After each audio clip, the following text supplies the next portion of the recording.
Okay, hello everyone. Hope I am audible. आवाज आ रही है आप लोगों को?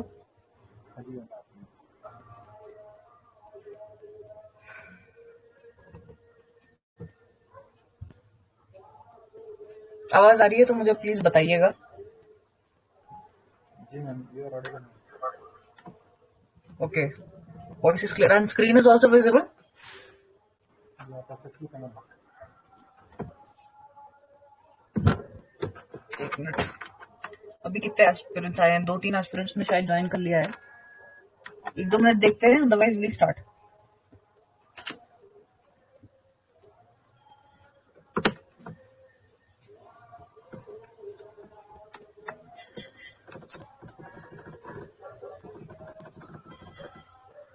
तो आज कोई वॉइस में कुछ इश्यू होगा तो प्लीज आप मुझे पहले ही बता देना, बिकॉज कल बहुत ज्यादा डिस्टॉर्शन था वॉइस का, एंड आई होप आज ना हो.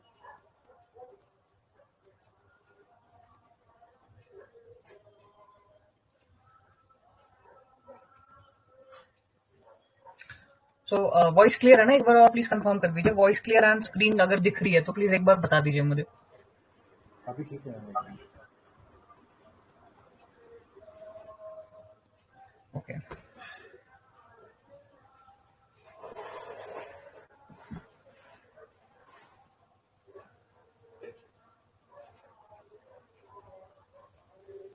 तो आई थिंक 5 तक वेट कर लेते हैं. 1 मिनट और देख लेते हैं अगर कोई और आ रहा है, अदरवाइज वी स्टार्ट.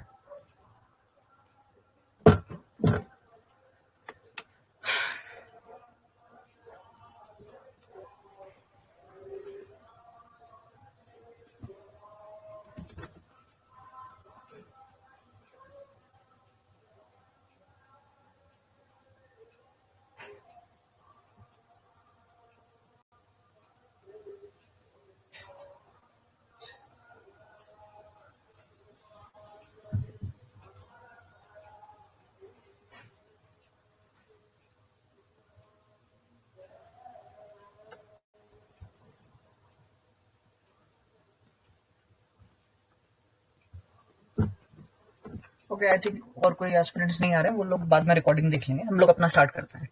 तो आज का हमारा जो एजेंडा है that we have to discuss is Uttarakhand के करंट अफेयर्स फरवरी मंथ के एंड इंटरनेशनल रिलेशंस के कुछ टॉपिक्स. तो अभी फरवरी मंथ का जो ये है, इसको एक बार डिस्कस कर लेते हैं कि क्या हुआ था एग्जैक्टली फरवरी मंथ में, जो कि हमारे लिए from the point of view of interview important है. ओके, तो देखो हर न्यूज तो इंपॉर्टेंट है नहीं from the perspective of interview, but हाँ थोड़ा गो थ्रू कर लेना चाहिए, बिकॉज इवन अपकमिंग एग्जाम्स जो आपके हैं, चाहे आरओ का एग्जाम होगा या अपर एंड लोअर पीसीएस के प्रीलिम्स होंगे, तो वहां पर भी थोड़ा आपको आइडिया लग जाएगा. ओके, तो फर्स्ट ऑफ ऑल ये न्यूज आर्टिकल जो है वो है preparing to abolish the transfer rights of teachers by making rules in place of transfer act.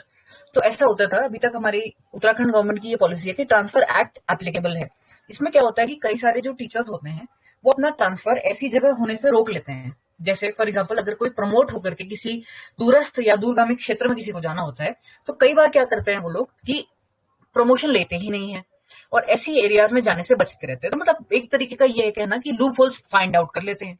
तो अब क्या होगा कि एक नया ये लोग, हमारी जो गवर्नमेंट है ये इसको लेकर के आ रही है इन रूल्स को, उससे ऐसा होगा कि आपका अब जो भी ट्रांसफर होगा वो ऑनलाइन मेथोडोलॉजी पे बेस्ड होगा.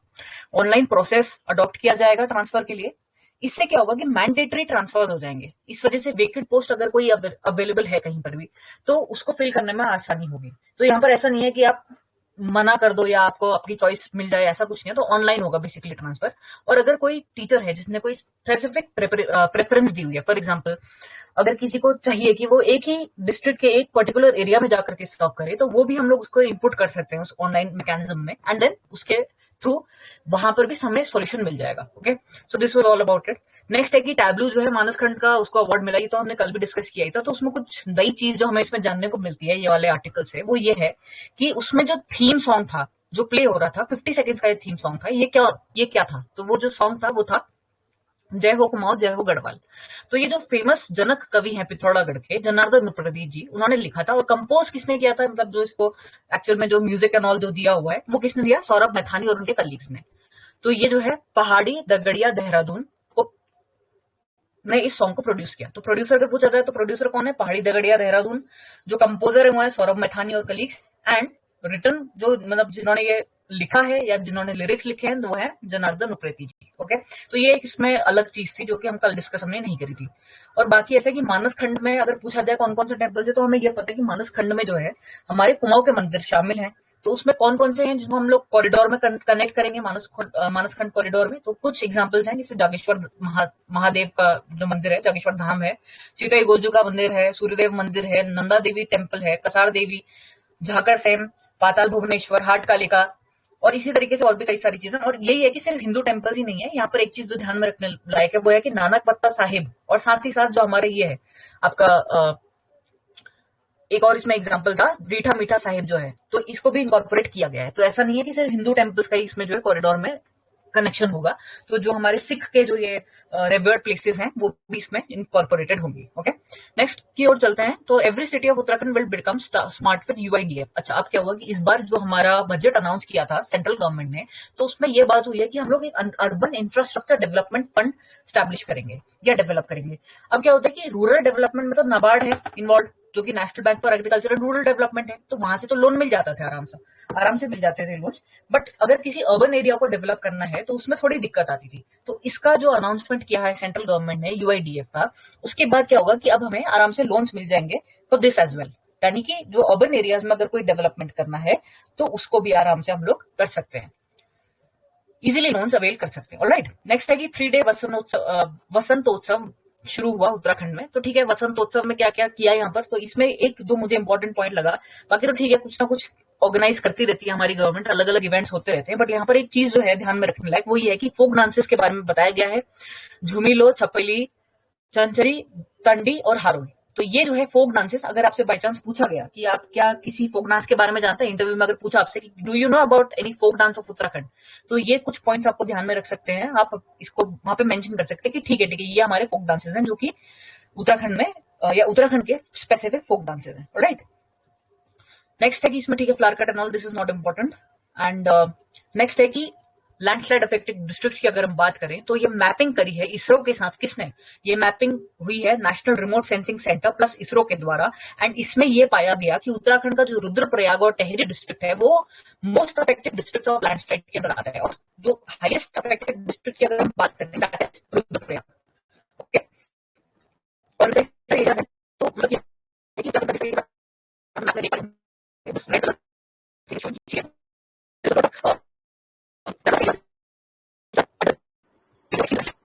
मतलब आवाज खराब आ रही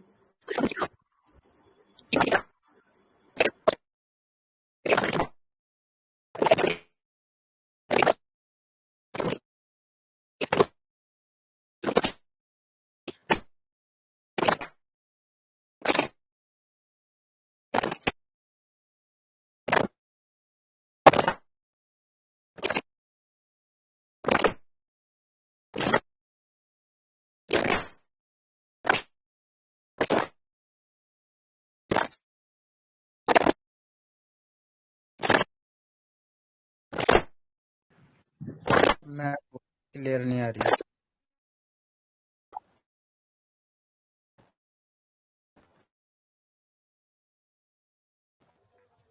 वॉइस का इशू हो रहा है क्या अभी भी? अभी क्लियर है मैम। ओके, आप मुझे प्लीज बता देना, ठीक है? अगर जैसी वॉइस जाती है आप मुझे बता देना। तो अभी आ रही है ना वॉइस? Yes ma'am. ओके, तो यही है कि जन औषधि केंद्र भी ओपन करने में सरकार जो है असिस्टेंस दे रही है 5 लाख रुपए तक का। तो इसको हम दो जगह मेंशन कर सकते हैं। अगर आपसे पूछा जाए कि क्या जो स्टेट गवर्नमेंट है वो क्या कर रही है in order to help in employment generation या in order to help improve the health of the people, तो जन औषधि केंद्र का ये जो खोलना है या असिस्टेंस है ये हम उसमें इंकॉर्पोरेट कर सकते हैं। ओके, ये दोनों जगह आप मेंशन कर सकते हैं, तो इस पॉइंट को ध्यान में रखना। नेक्स्ट है कि chief minister single women empowerment self employment scheme. अच्छा, अब ये क्या है? मुख्यमंत्री एक नई स्कीम है। ये भी अगर पूछा जाए कि विमेन के लिए क्या किया जा रहा है या फिर जो हमारे weaker sections of the society है उसके लिए गवर्नमेंट क्या कर रही है, तो उसमें आप ये मेंशन कर सकते हो मुख्यमंत्री एकल महिला सशक्त स्वरोजगार योजना। एक बार और सुनो, मुख्यमंत्री एकल महिला सशक्त स्वरोजगार योजना किसके लिए है? सिंगल वुमेन के लिए है, ताकि वो सेल्फ रिलायंट बन सके, मतलब आत्मनिर्भर बन सके और एम्पावरमेंट उनका हो जाए। क्यों? क्योंकि ये जो ऐसी महिलाएं हैं जो कि मिनिमम 25 से मैक्सिमम 45 ईयर्स की एज में है, वो एलिजिबल होंगी, लेकिन या तो वो सिंगल हैं, या वो विडोड हैं, अबैंडन्ड हैं, डाइवोर्स्ड हैं, उनके पास कोई ऐसा सोर्स ऑफ इनकम नहीं है, ना तो वो जो प्राइवेट सेक्टर है या गवर्नमेंट सेक्टर, कहीं से भी उनको किसी तरीके की कोई हेल्प नहीं मिल रही है। तो ऐसे केस में ऐसी जो महिलाएं हैं उनको गवर्नमेंट जो है लोन देने की इसमें फैसिलिटी है, और उनका स्टैंडर्ड ऑफ लिविंग इंप्रूव हो जाएगा, और इनको इसके थ्रू सेल्फ एम्प्लॉयमेंट की अपॉर्चुनिटीज मिलेंगी। ये अपना काम शुरू कर सकती हैं हॉर्टिकल्चर में, एग्रीकल्चर में, poultry, sheep, goat, animal husbandry, fisheries, food processing, fruit processing, horticulture and other business. तो उसमें ये इसको यूटिलाइज कर सकते हैं। ओके, तो काफी कम सस्ते दर पर लोन मिलेगा और आराम से ये लोग अपना सेल्फ एम्प्लॉयमेंट स्टार्ट कर सकते हैं। नेक्स्ट है कि इनॉग्रेशन ऑफ द फेमस मां पूर्णागिरी फेयर। तो ये जो है पूर्णागिरी मंदिर में ये मेला आयोजित किया जाता है। तो अगर पूछा जाए एक चीज ऐसी ध्यान रखना, पूछने तो वाले नहीं है, इतना डिटेक्ट में नहीं जाएंगे, बट इतना ध्यान रखिए कि खुली गाड़ी जगह है जो कि कंसीडर किया जाता है बर्थ प्लेस पूर्णागिरी का। तो वॉइस क्लियर नहीं आ रही है।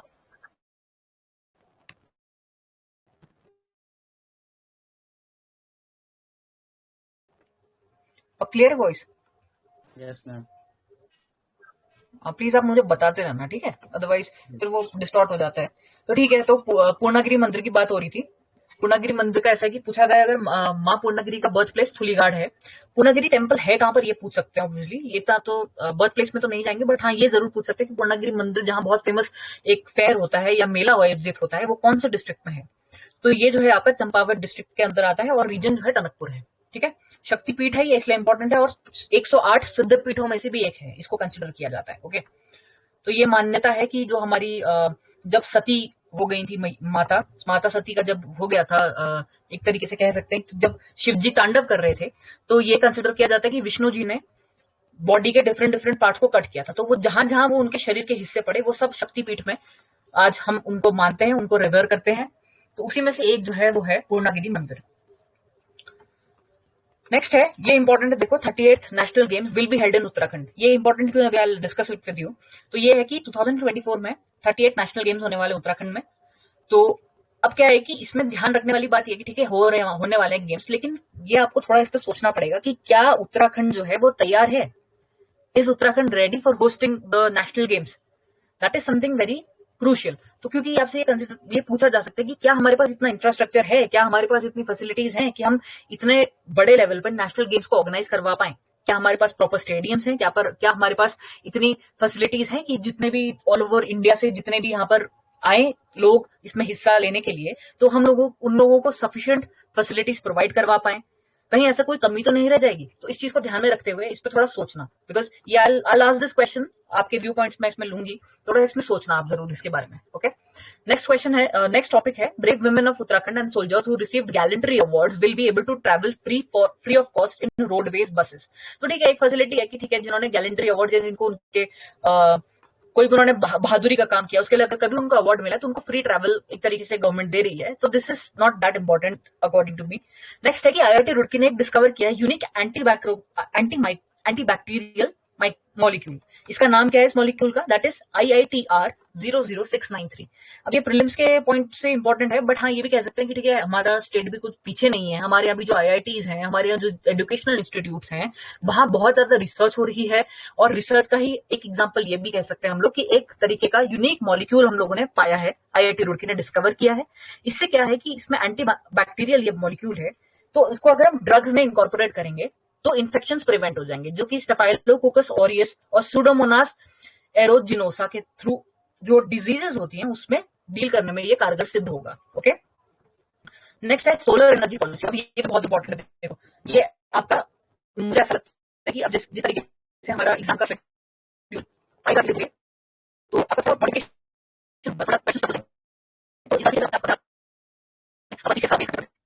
वॉइस कट रही है ma'am.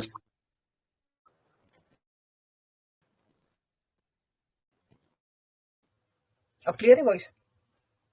Yes ma'am. Okay. So we were talking about the solar energy policy 2023. तो ये इसीलिए इंपॉर्टेंट है क्योंकि गवर्नमेंट की क्या क्या न्यू पॉलिसीज आ रही हैं, इस पे थोड़ा ध्यान रखने की आवश्यकता है। इससे क्या हमें फर्क पड़ेगा या क्या हमें नुकसान होगा, क्या फायदा होगा, उस पर भी थोड़ा सोचने की आवश्यकता है।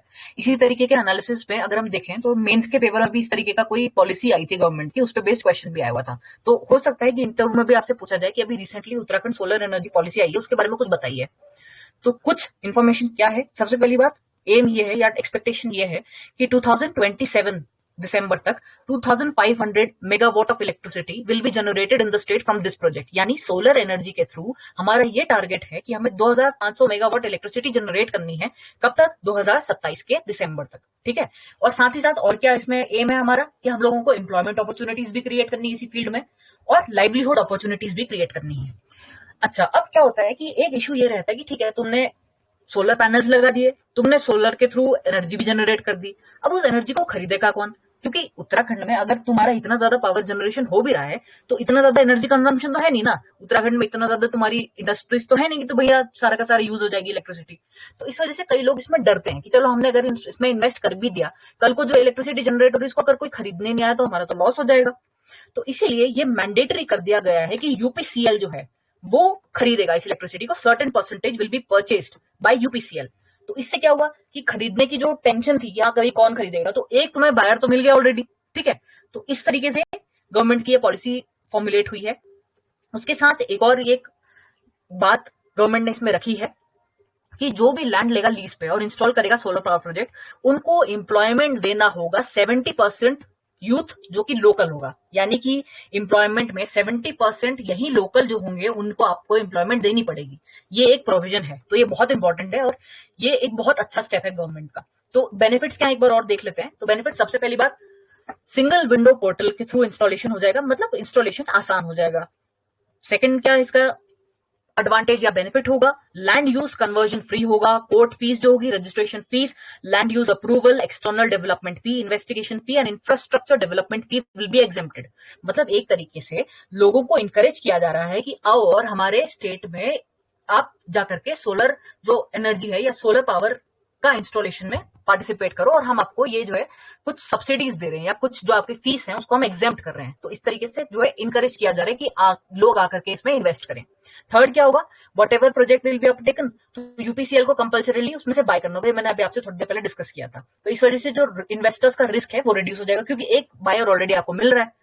नेक्स्ट क्या है कि कंज्यूमर्स जो जनरेट करेंगे power through the feed-in tariffs will get compensation. At the same time, Deen Dayal Upadhyay Homestead Development and Self-Employment Scheme will also benefit from this. तो ये है कि जो लोकलाइट्स जो इसमें इंटरेस्टेड हैं उन लोगों को भी इससे काफी बेनिफिट मिलेगा। फाइनली क्या एडवांटेज है कि free access for our own use and the collective use and exemption from SGST and electricity charges. तो ऑब्वियसली अगर कोई लोकल पर्सन है जिसके पास बहुत ज्यादा लैंड पड़ी हुई है, उसका कोई यूज कुछ खास हो नहीं रहा, वहां पर अगर उसने ये इंस्टॉल करवा दिया तो उसको तो डबल फायदा हो गया। एक तो उसको इलेक्ट्रिसिटी मिल रही है जो अपने घर में यूज कर सकता है, बाकी जो इलेक्ट्रिसिटी बची वो उसको सेल आउट कर सकता है, और एग्जेम्पशन भी मिल रहा है, एसजीएसटी मतलब टैक्स ही नहीं लगेगा, तो बहुत बढ़िया है उसके लिए। तो इस तरीके के एडवांटेजेस। और बाकी एक सिंपलिस्टिक अगर हम जनरलाइज्ड एडवांटेजेस की बात करें तो जनरल एडवांटेज क्या है, अरे भाई सोलर एनर्जी है, रिन्यूएबल एनर्जी है, तो हमें एनवायरमेंट में भी तो हेल्प कर रहा है ना। प्लस हमारा जो टारगेट है, जो मोदी गवर्नमेंट ने ये डिसाइड किया कि हम लोगों को अपनी रिन्यूएबल एनर्जी कैपेसिटी इंक्रीज करनी है, या हमारा जो मेन टारगेट है कि 2070 तक हम लोगों को जो है बिल्कुल कार्बन न्यूट्रल बन जाना है, या हम लोगों को ऐसा करना है कि हमारा जो कार्बन का उत्सर्जन है या जो रिलीज है या एमिशन है वो बिल्कुल नियर टू जीरो हो जाए, नेट एमिशन जीरो हो जाए 2070 तक। तो उसमें भी हेल्प कर रहा है हमारी। बाकी सस्टेनेबल डेवलपमेंट गोल्स में भी जो है हमारी हेल्प करेगा। तो वही है कि ये तो जो है आपका वेरी वेरी कॉमन बेनिफिट्स हैं, वो तो आप लास्ट में बोलोगे, लेकिन उत्तराखंड के पॉइंट ऑफ व्यू से ये जो भी 5 पॉइंट्स मैंने आपके साथ डिस्कस करे, जैसे मेन है एम्प्लॉयमेंट और बाकी की जो फैसिलिटीज हैं उसको आप वहां पे कह सकते हैं। तो ये काफी इंपॉर्टेंट पॉइंट है। नेक्स्ट है कि air force 3-day exercise begins in Chinyalisaur.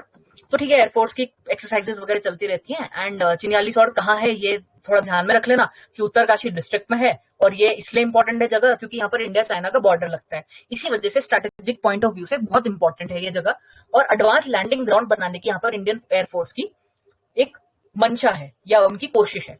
उससे क्या होगा, एडवांस लैंडिंग ग्राउंड, कल को अगर सपोज इंडिया और चाइना के बीच में वॉर हो गई तो हमारे पास ऐसा अगर एयरफोर्स लैंडिंग ग्राउंड हुआ, एडवांस लैंडिंग ग्राउंड हुआ, तो वहां पर हमारे जितने भी बढ़िया बढ़िया हमारे पास प्रॉपर न्यूक्लियर मिसाइल से लेस हमारे पास जो भी डिफेंस मशीनरी है वहां पर आराम से लैंडिंग कराई जा सकती है। प्रॉपर फैसिलिटीज या जो भी रिक्वायर्ड होगा वहां पर हमारी एयरफोर्स को या आर्मी को, तो वहां पर सुविधाएं मिल सकती है। इस वजह से इसको डेवलप करना बहुत जरूरी है। ओके, नेक्स्ट है cabinet approves vehicle purchase policy 2023।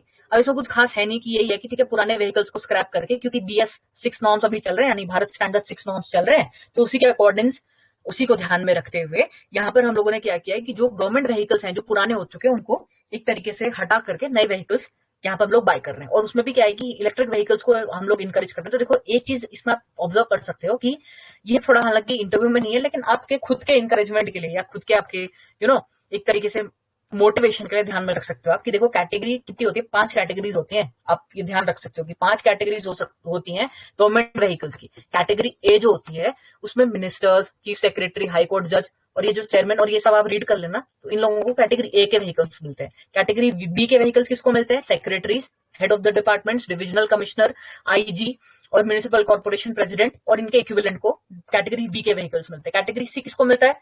जैसे DM है, SSP है, additional head of department, additional secretary, इनको कैटेगरी सी मिलती है। Category D development authority, vice president, CDO, circle divisional level officer, municipality president and equivalent, इनको मिलती है कैटेगरी डी। और कैटेगरी ई किसको मिलती है? Nagar Panchayat president, district level officer. ठीक है, तो अलग अलग कैटेगरीज हैं, देख लो भाई व्हीकल्स में भी। आप लोगों का भी जब सिलेक्शन हो जाएगा आपको कौन सी कैटेगरी मिलेगी इस पर थोड़ा सोचना, और जब प्रमोशन होगा तो धीरे धीरे आपके व्हीकल की कैटेगरी भी इंप्रूव होती जाएगी।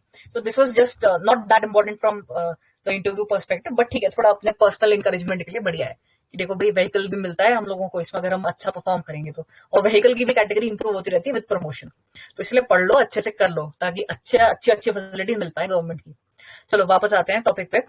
तो 2 international suspension bridges will be built on Kali river. ठीक है, इनका डेवलपमेंट स्टार्ट हो गया। तो इंटरनेशनल सस्पेंशन ब्रिजेस है, इसको कनेक्ट कर रहे हैं हम, नेपाल और इंडिया को कनेक्ट कर रहे हैं। इसमें कुछ खास है नहीं ज्यादा, बस यही है कि हाँ डेवलपमेंट की ओर ध्यान दिया जा रहा है, तो बॉर्डर एरियाज पे भी फोकस किया जा रहा है। ये हमारी गवर्नमेंट की पॉलिसी है।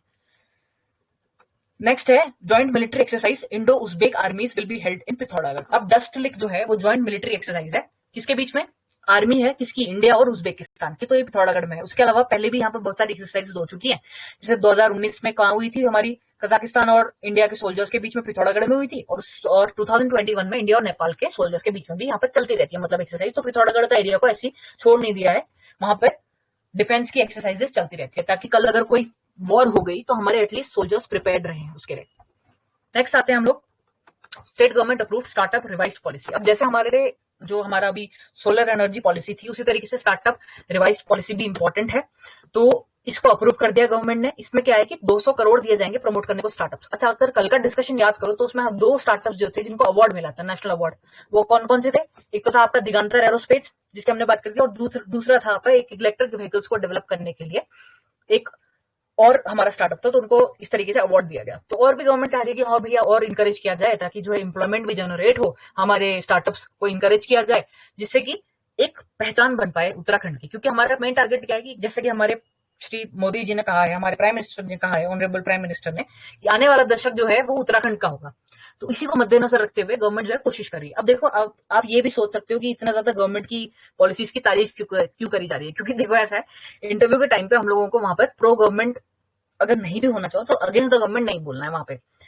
वहां पर मोस्टली ऐसी पॉसिबिलिटी आएगी कि आपसे कहा जाएगा कि गवर्नमेंट स्कीम्स क्या है, तो गवर्नमेंट स्कीम्स की तारीफ करोगे तो थोड़ा बहुत ये इनकॉर्पोरेट कर सकते हो कि ठीक है we are trying to make Uttarakhand the best state और आने वाला दशक उत्तराखंड का है। इस तरीके की वहां पर कुछ एनेक्डोट्स वहां पर शेयर कर सकते हो अगर ऐसा कोई कॉन्वर्सेशन स्टार्ट हो गया तो। ऑलराइट, आवाज आ रही है ना आप लोगों को? Yes ma'am. ओके, तो अगर नेक्स्ट टॉपिक की ओर चलते हैं, उत्तराखंड मिलेट मिशन की बात हो रही है। तो ठीक है, इसमें भी जो हमारा जो है श्री अन्न मिशन, ये भी अनाउंस किया था बजट में हमारे निर्मला सीतारमण जी ने, जो हमारी फाइनेंस मिनिस्टर हैं। तो उसी को मद्देनजर रखते हुए उत्तराखंड में भी मिलेट मिशन की एक तरीके से पहले से ही वैसे था, ये जो है मंडुआ और ये झंगोरा, इसके कई सारे प्रोडक्ट्स पहले भी बेचे जा रहे थे। अगर आपने ध्यान दिया तो हिलांस जो है वहां पर जो मंडुए के बिस्किट, मंडुए की नमकीन, ये तो पहले भी था, लेकिन अभी क्योंकि जो मिलेट्स की ओर ज्यादा ध्यान आकर्षित किया है सेंट्रल गवर्नमेंट ने, सॉरी, तो उस वजह से थोड़ा और इसको इंकरेज करने की कोशिश है गवर्नमेंट की।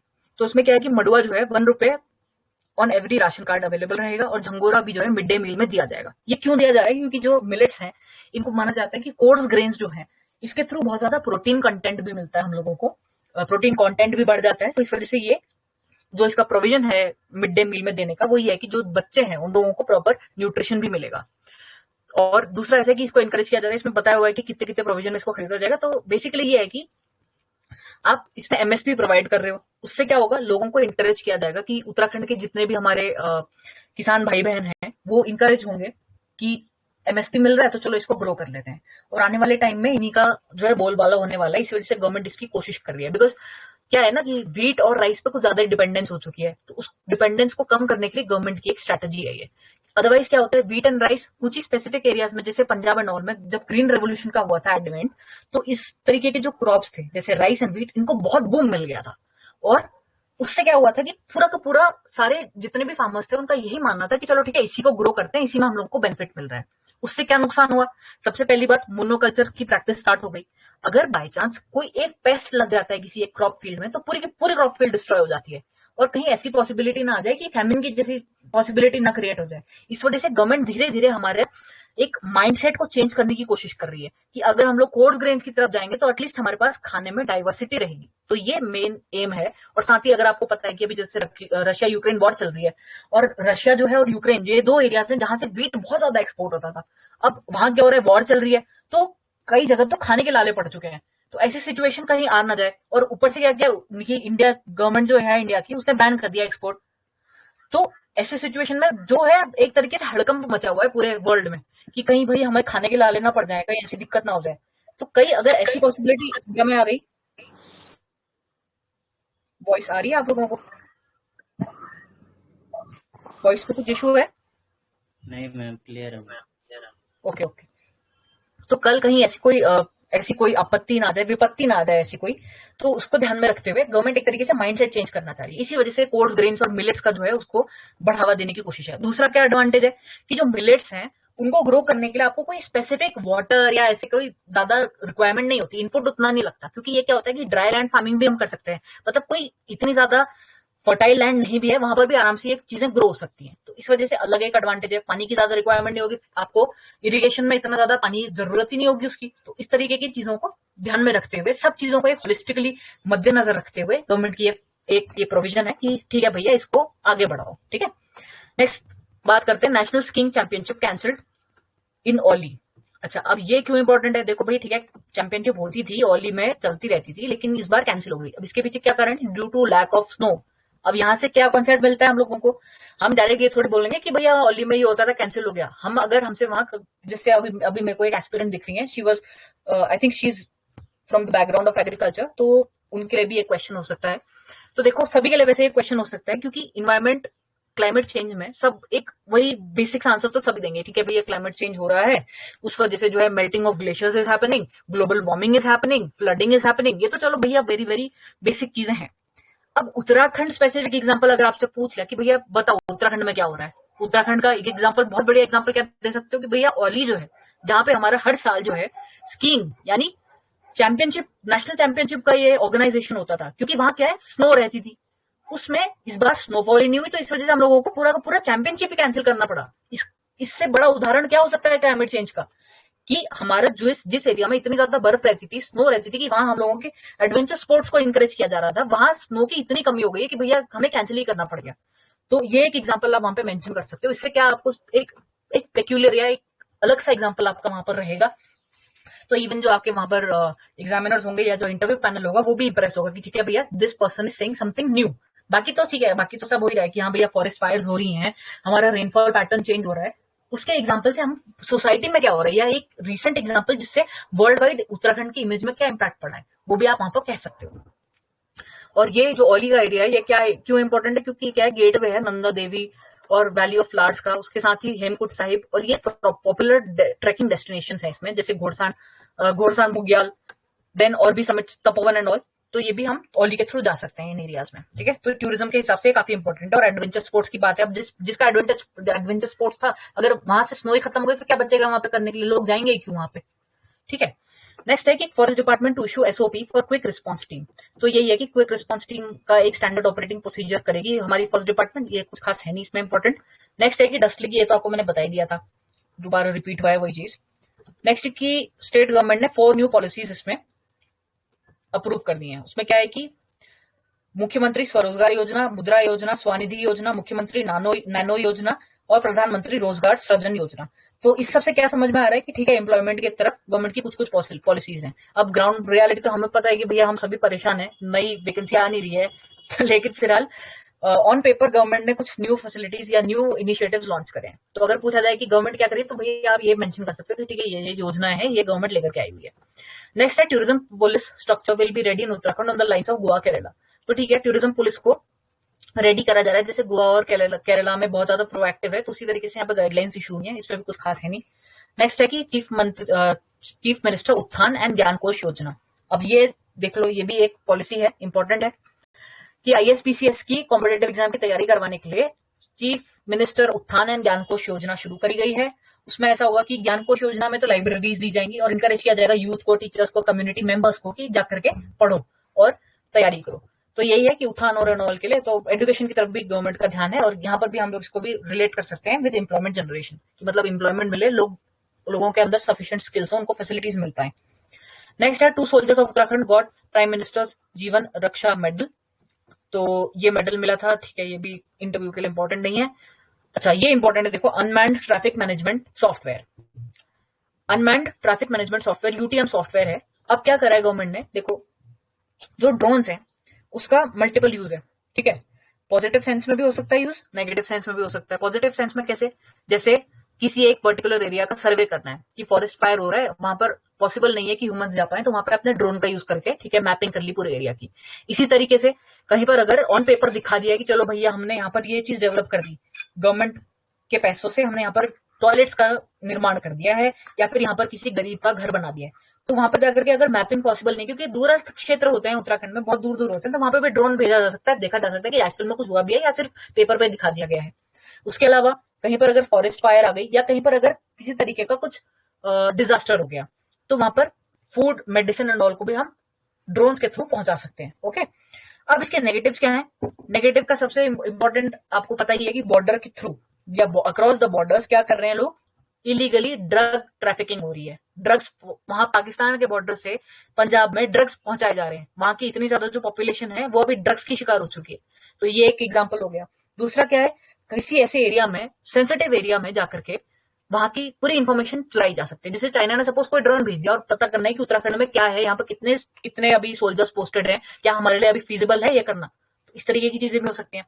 तो इसी को मद्देनजर रखते हुए कोई भी ड्रोन अगर फ्लो कर रहा है किसी भी एरिया में, तो वहां पर उसका रजिस्ट्रेशन बहुत ज्यादा जरूरी है उस सॉफ्टवेयर में, जो कि है यूटीएम सॉफ्टवेयर।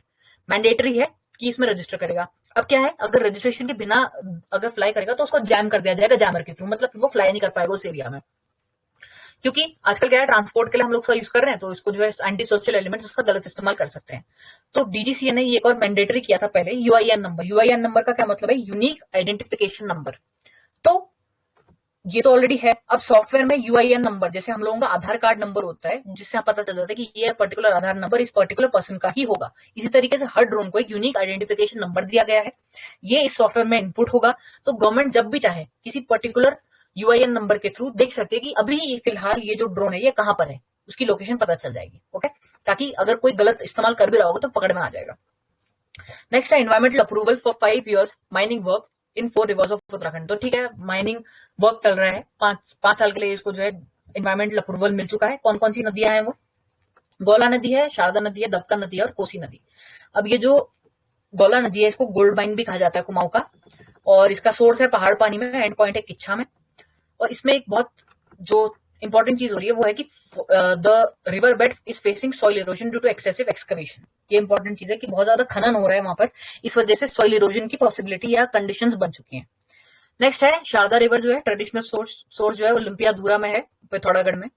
और कोसी रिवर के बारे में भी एक इसका और नाम है, कौशिकी भी कहा जाता है इसको, बहुत ज्यादा मानसखंड में इसका मेंशन है। एंड चौथी जो रिवर है जहां पर ये अप्रूवल मिला है वो है दबका रिवर। तो देखो, एक तरफ अप्रूवल मिल रहा है, दूसरी तरफ ये भी मेंशन किया हुआ कि ऑलरेडी सॉइल इरोजन चल रहा है। तो ये थोड़ा सोचने के बारे में है इसमें कि एक तरफ डेवलपमेंट है और एक तरफ आपका जो है इन्वायरमेंट है, तो बैलेंस बना करके चलना बहुत जरूरी है। पता चल रहा है कि डेवलपमेंट की तरफ ही ध्यान दिया और फाइनली क्या हुआ कि पूरा सॉइल इरोजन होकर के पूरी की पूरी वहां पर रिवर सूख गई, या इस तरीके की कोई कंडीशन डेवलप हो गई जिससे पूरा का पूरा इन्वायरमेंट या पूरी टोपोग्राफी खराब हो गई वहां की। तो इसको ध्यान में रखते हुए लिमिटेड और सस्टेनेबल डेवलपमेंट की ओर जाने की जरूरत है। और लिमिटेड एक्सकवेशन करना है कहीं पर भी। नेक्स्ट है contract sign for construction of Yamunotri ropeway. तो ये क्या है कि खरसाली जगह है एक, जो कि जानकी चट्टी में है, वहां से यमुनोत्री धाम के बीच में 3.38 किलोमीटर के लगभग हमारा रोपवे कंस्ट्रक्ट हो रहा है। तो उससे क्या है कि जो 3 घंटे लगते थे जाने में, वहां पे 15 मिनट में आराम से लोग वहां पे पहुंच जाएंगे। इसके थ्रू टूरिज्म में भी बढ़ावा होगा ऑब्वियसली, और लोगों को एक सोर्स ऑफ इनकम भी मिल जाएगा। अब क्या है कि ऑनलाइन में anganwadi workers, not food mothers, food mothers का मतलब होता है जो हमारी भोजन माताएं होती हैं। तो ये कि आंगनबाड़ी वर्कर्स को रिटायर होते हैं तो वो ऑलरेडी कपड़े सिलते हैं, ठीक है। मैम वॉइस क्लियर नहीं हुई।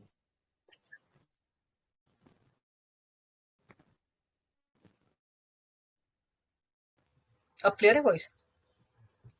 Yes ma'am. ओके। सो क्या है कि भोज माताएं जो है उनको नहीं मिलता था ऑनोरेरियम, तो अब उनको भी ये फैसिलिटी मिल जाएगी। दो इसमें प्रपोजल रहते हैं, एक तो ये है कि उनकी जो सैलरी है उसमें से थोड़ा थोड़ा पैसा कंट्रीब्यूट होता रहे, लास्ट में उनको मिल जाएगा। फिर दूसरा है कि जो अमाउंट है उनको 10,000 से 25,000 के बीच में जब वो रिटायर करें तो उनको एक साथ पैसे ये मिल जाए, ताकि उनके भी आगे की लाइफ थोड़ी संभल जाए, सुधर जाए। तो अच्छा, गवर्नमेंट का अच्छा एक इनिशिएटिव है। Next, the responsibility of assessing the energy needs of Uttarakhand is now given to American organization. अब देखो ऐसा है कि जो उत्तराखंड में कितनी एनर्जी, अभी थोड़ी देर पहले मैंने आपसे डिस्कस किया था कि गवर्नमेंट ये चाह रही है कि हम लोग न्यू सोलर पॉलिसी लेकर के आई है। तो जितनी भी एनर्जी जनरेट होगी उसमें से कितना उत्तराखंड को एक्चुअली नीडेड है और कितना हम इधर उधर सेल कर सकते हैं, उसको एनालाइज करने के लिए एक अमेरिकन ऑर्गेनाइजेशन ने, मैकेंजी, उसको ये काम दे दिया हमारी गवर्नमेंट ने।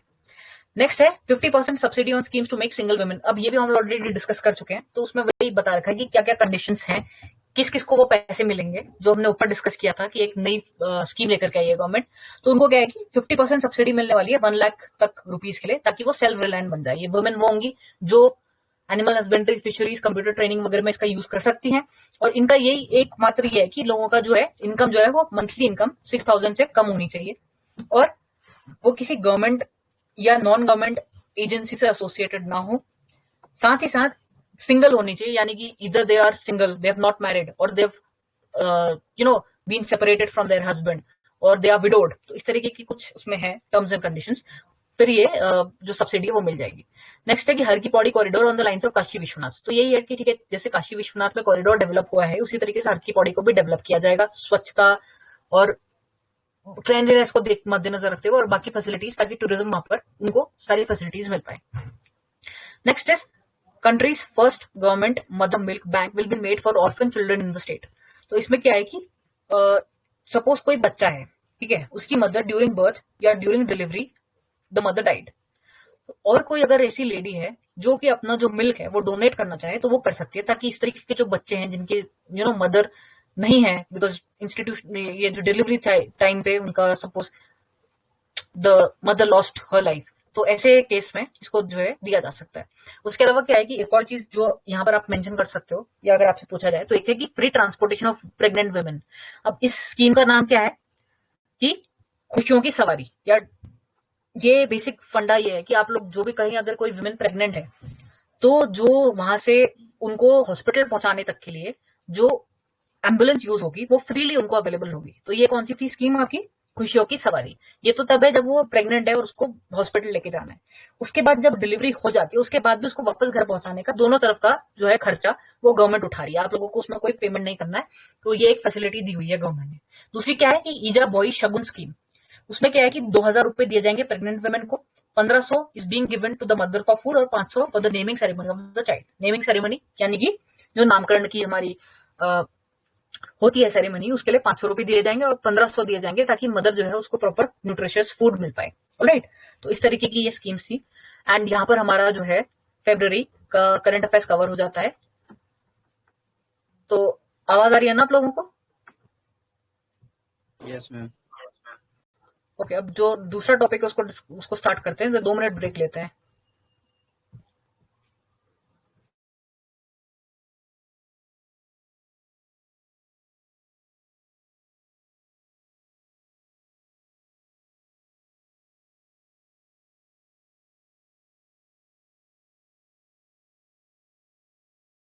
अभी तक जो कवर हुआ उस पर बेस्ड अगर कोई क्वेरी हो या आप कुछ डिस्कस करना चाहें तो आप कह सकते हैं।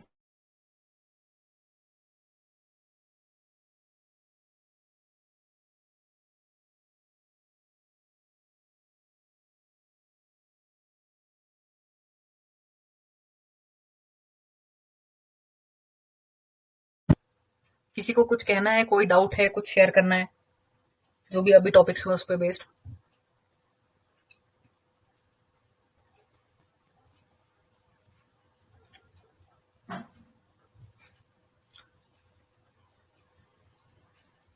आई थिंक नहीं कहना है किसी को कुछ, तो स्टार्ट करें फिर अगला वाला पोर्शन।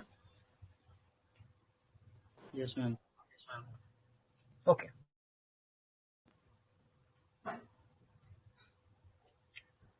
ओके। सो कल हम लोगों ने टॉपिक नंबर 5 तक डिस्कस कर लिया था। अब हम लोग टॉपिक नंबर 6 स्टार्ट कर रहे हैं, जो कि है आपका इंडियाज एंगेजमेंट विद तालिबान। अब देखो तालिबान क्यों इंपॉर्टेंट है। अफगानिस्तान का आपको जैसे पता ही है कि अभी वहां तालिबान ने गवर्नमेंट बना ली है, ठीक है। और तालिबान के साथ वैसे तो इंडिया यूजुअली नहीं करता अपने जो रिश्ते हैं उनको कायम, लेकिन क्योंकि अभी अफगानिस्तान में तालिबान की गवर्नमेंट लगता है रहेगी काफी आने वाले टाइम तक, तो इस वजह से इंडिया ने इनके साथ एंगेजमेंट करनी स्टार्ट कर दी है। ओके, अब तालिबान ने क्या किया कि इंडिया की तारीफ करी। तालिबान में जब यहाँ पर इंडिया ने अपनी तरफ से ह्यूमैनिटेरियन एफर्ट्स करे, जब क्राइसिस हुई थी अफगानिस्तान में, उस टाइम पे वहां पर उन लोगों को प्रॉपर फूड पहुंचाना, उनको मेडिसिन पहुंचाना, इस तरीके की चीजें जब गवर्नमेंट ने करी है, इंडियन गवर्नमेंट ने, तो तालिबान ने उसकी काफी तारीफ करी। और तालिबान अब ये चाह रहा है कि वहां का जो शहतूत डैम प्रोजेक्ट है काबुल में, उसको इंडिया कंप्लीट करे। दूसरा ऐसा है कि कनेक्टिविटी जो है इंडिया के चाहबार पोर्ट में, तुर्कमेनिस्तान, अफगानिस्तान, पाकिस्तान और इंडिया पाइपलाइन प्रोजेक्ट, उसको भी रिवाइव करने की कोशिश हमारी अभी जारी है। नेक्स्ट है कि इंडिया ने रीओपन कर लिया अपनी एम्बेसी काबुल में। ये कुछ रिसेंट डेवलपमेंट्स हुए हैं। अब ये तालिबान के साथ इंगेज करना क्यों जरूरी है, क्योंकि ऑब्वियसली अफगानिस्तान का बहुत इंपॉर्टेंट स्टेक होल्डर है, अभी तो वहीं उन्हीं की गवर्नमेंट चल रही है। दूसरा, इंटरनेशनल एंगेजमेंट भी बढ़ती जा रही है, तालिबान को धीरे धीरे करके और भी कंट्रीज जो है उनको दे रही है इंपॉर्टेंस की, ठीक है भाई अब तालिबान के साथ तो हमें रिश्ते बनाने ही पड़ेंगे। अगर अफगानिस्तान के साथ हमें कुछ भी करना है, अपना कोई भी काम रखना है अफगानिस्तान से रिलेटेड। वैसे तो अफगानिस्तान लैंडलॉक्ड एरिया है, लेकिन लैंडलॉक्ड होने के बावजूद उसका चाइना के साथ बहुत क्लोज बॉर्डर है, इस वजह से ये काफी इंपॉर्टेंट बन जाता है हमारे लिए, ठीक है। अब क्या है, इंडियन इन्वेस्टमेंट क्या हो रहा है अफगानिस्तान में। एक तो देखो असिस्टेंस कर रहे हैं हम लोग उनको कंस्ट्रक्ट करने में डिफरेंट टाइप्स ऑफ इंफ्रास्ट्रक्चर। दूसरा ऐसा है कि एम्बुलेंसेज, बसेस, बिस्किट्स और मेडिसिन एक्सेट्रा भी हमने उनको प्रोवाइड कराई। तीसरा ऐसा है कि पीपल टू पीपल एक्सचेंजेस भी हो रहे हैं, जैसे वहां से स्टूडेंट्स आते हैं हमारे यहाँ स्कॉलरशिप में पढ़ने के लिए, तो पीपल टू पीपल कॉन्टैक्ट भी हो रहा है। अब क्या है कि हमारे लिए क्यों इंपॉर्टेंट है, बिकॉज ऑब्वियसली नेशनल सिक्योरिटी के लिए काफी इंपॉर्टेंट है, क्योंकि तालिबान जो है वो लश्कर ए तैयबा से डायरेक्टली एसोसिएटेड, और जैश ए मोहम्मद और लश्कर ए तैयबा जो ऐसे कह सकते हैं नॉन स्टेट एक्टर्स हैं, वैसे तो ये पाकिस्तान में बेस्ड है, जिसकी वजह से internal security of India is affected. इस वजह से हम एक तरीके से कॉन्टैक्ट स्टैब्लिश कर सकते हैं तालिबान के थ्रू, उन पे प्रेशर बनाया जा सकता है कि वो इंडिया को जो है इंटरनल सिक्योरिटी इंडिया की इंपैक्ट ना करें। अब क्या है, डाउन साइड क्या है कि इंडिया एंगेज तो कर रहा है, लेकिन डाउन साइड मतलब उसके नेगेटिव्स क्या है कि देखो आइडियोलॉजी नहीं चेंज हुई अभी भी तालिबान की। वो क्या कंसिडर करता है कि विमेन को जो है हम पढ़ने नहीं देंगे, और इस तरीके की जो है अभी भी उनकी थिंकिंग वही है। दूसरा ऐसा है कि प्रो चाइना नेबर्स हैं तालिबान के ऑब्वियसली, तो उन पर उसका भी एक इम्पैक्ट है कि चाइना की तरफ से भी प्रेशर है, और इनकंसिस्टेंसी रहती है इंडियन पॉलिसी में। पहले हमने कहा कि भैया हम तो अफगानिस्तान से ही बात करेंगे, वहां के जो लोगों ने जिस गवर्नमेंट को चुना है हम उन्हीं से इंटरेक्ट करेंगे, लेकिन अब जो है हम क्या करें, तालिबान जो कि वहां फोर्सफुली आई है उसके साथ इंटरेक्ट कर रहे हैं। तो इस वजह से क्या है कि तालिबान का ये भी मानना है कि तालिबान जो है जो टेरर ग्रुप से उनको सपोर्ट करता है। तो इस वजह से यहाँ पर थोड़ा कॉम्प्लिकेटेड सिचुएशन क्रिएट हो जाती है, और इवेंचुअली इंडिया का जो एंगेजमेंट है वो अभी उतना ज्यादा क्लियर नहीं है हमारी तरफ से। तो ये एक पर्सपेक्टिव हमें ध्यान में रखना है कि अगर बाई चांस सबसे पूछा जाए कि अफगानिस्तान के साथ कैसे रिलेशन है, तो आप ये चीजें मेंशन कर सकते हैं। नेक्स्ट, अच्छा एक और इंपॉर्टेंट चीज जो मुझे आपसे डिस्कस करनी है वो है कि let us see one more thing, just wait a minute. Okay, so कल एक चीज रह गई थी जो कि आज हम इसमें स्टार्ट करेंगे, वो है मैप के थ्रू पढ़ना। ऑलराइट, मैप के थ्रू एक बार थोड़ा देख लेंगे तो हमें उसमें क्लियर आइडिया लग जाएगा। तो ये जो है एक बार मैप देख लो ध्यान से। मैप में क्या है कि ये दिखा रखा है इंडिया का एरिया। अब आप कहोगे कि कुछ पार्ट जो है डार्क ग्रीन में, कुछ पार्ट लाइट ग्रीन में, तो देखो ऑब्वियसली सिंपल सी बात है, डार्क ग्रीन वाला एरिया जो है वो तो इंडिया के अंडर ही है, बट ये लाइट ग्रीन में जो डिपिक्टेड है वैसे तो इंडिया का पार्ट है, हम इसको ऑब्वियसली इंडिया का ही पार्ट कंसिडर करते हैं, लेकिन अगर इस साइड को देखा जाए तो ये पाकिस्तान ऑक्यूपाइड कश्मीर के अंदर आता है, और अगर राइट में जो दिख रहा है लाइट ग्रीन एरिया, ये आता है आपका अक्साई चीन के अंदर, यानी चाइना का पार्ट है। अभी कंट्रोल चाइना का है, लेकिन इंडिया और हमारा यही मानना है कि हम जो है ये पूरा का पूरा जो टेरिटरी है इंडिया की ही है। अब इसमें क्या होता है, वैसे इसको अगर ध्यान से ऑब्जर्व करोगे तो ये चीज समझ में आती है कि इंडिया अगर देखा जाए जो कंट्रोल में है इंडिया के पार्ट, उससे डायरेक्टली एसोसिएटेड नहीं है, बॉर्डर शेयर नहीं हो रहा है अफगानिस्तान के साथ, क्योंकि ये लाइट ग्रीन एरिया है जो कि पाकिस्तान ऑक्युपाइड कश्मीर है। लेकिन अगर हम थियोरेटिकली बात करें या अगर हम इस तरीके से बोलें तो ऑब्वियसली जो इंडियन गवर्नमेंट का स्टैंड है, तो हमारा जो है हम कंसिडर करते हैं कि we share a border with Afghanistan. ठीक है, तो यहां पर से ये चीज थोड़ा ध्यान में रखने की है, कॉन्सेप्चुअल क्लैरिटी होनी चाहिए। अच्छा, अब वापस आते हैं अपने टॉपिक पे। नेक्स्ट जो है आपका डिस्कशन।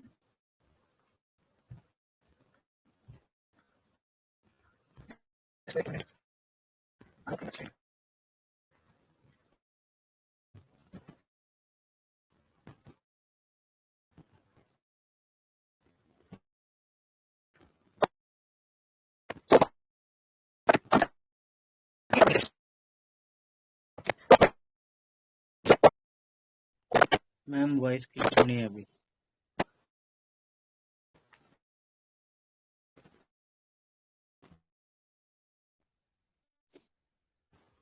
अब क्लियर है वॉइस? Yes ma'am. ओके, तो इंडिया मालदीव्स के रिलेशंस की बात कर लेते हैं।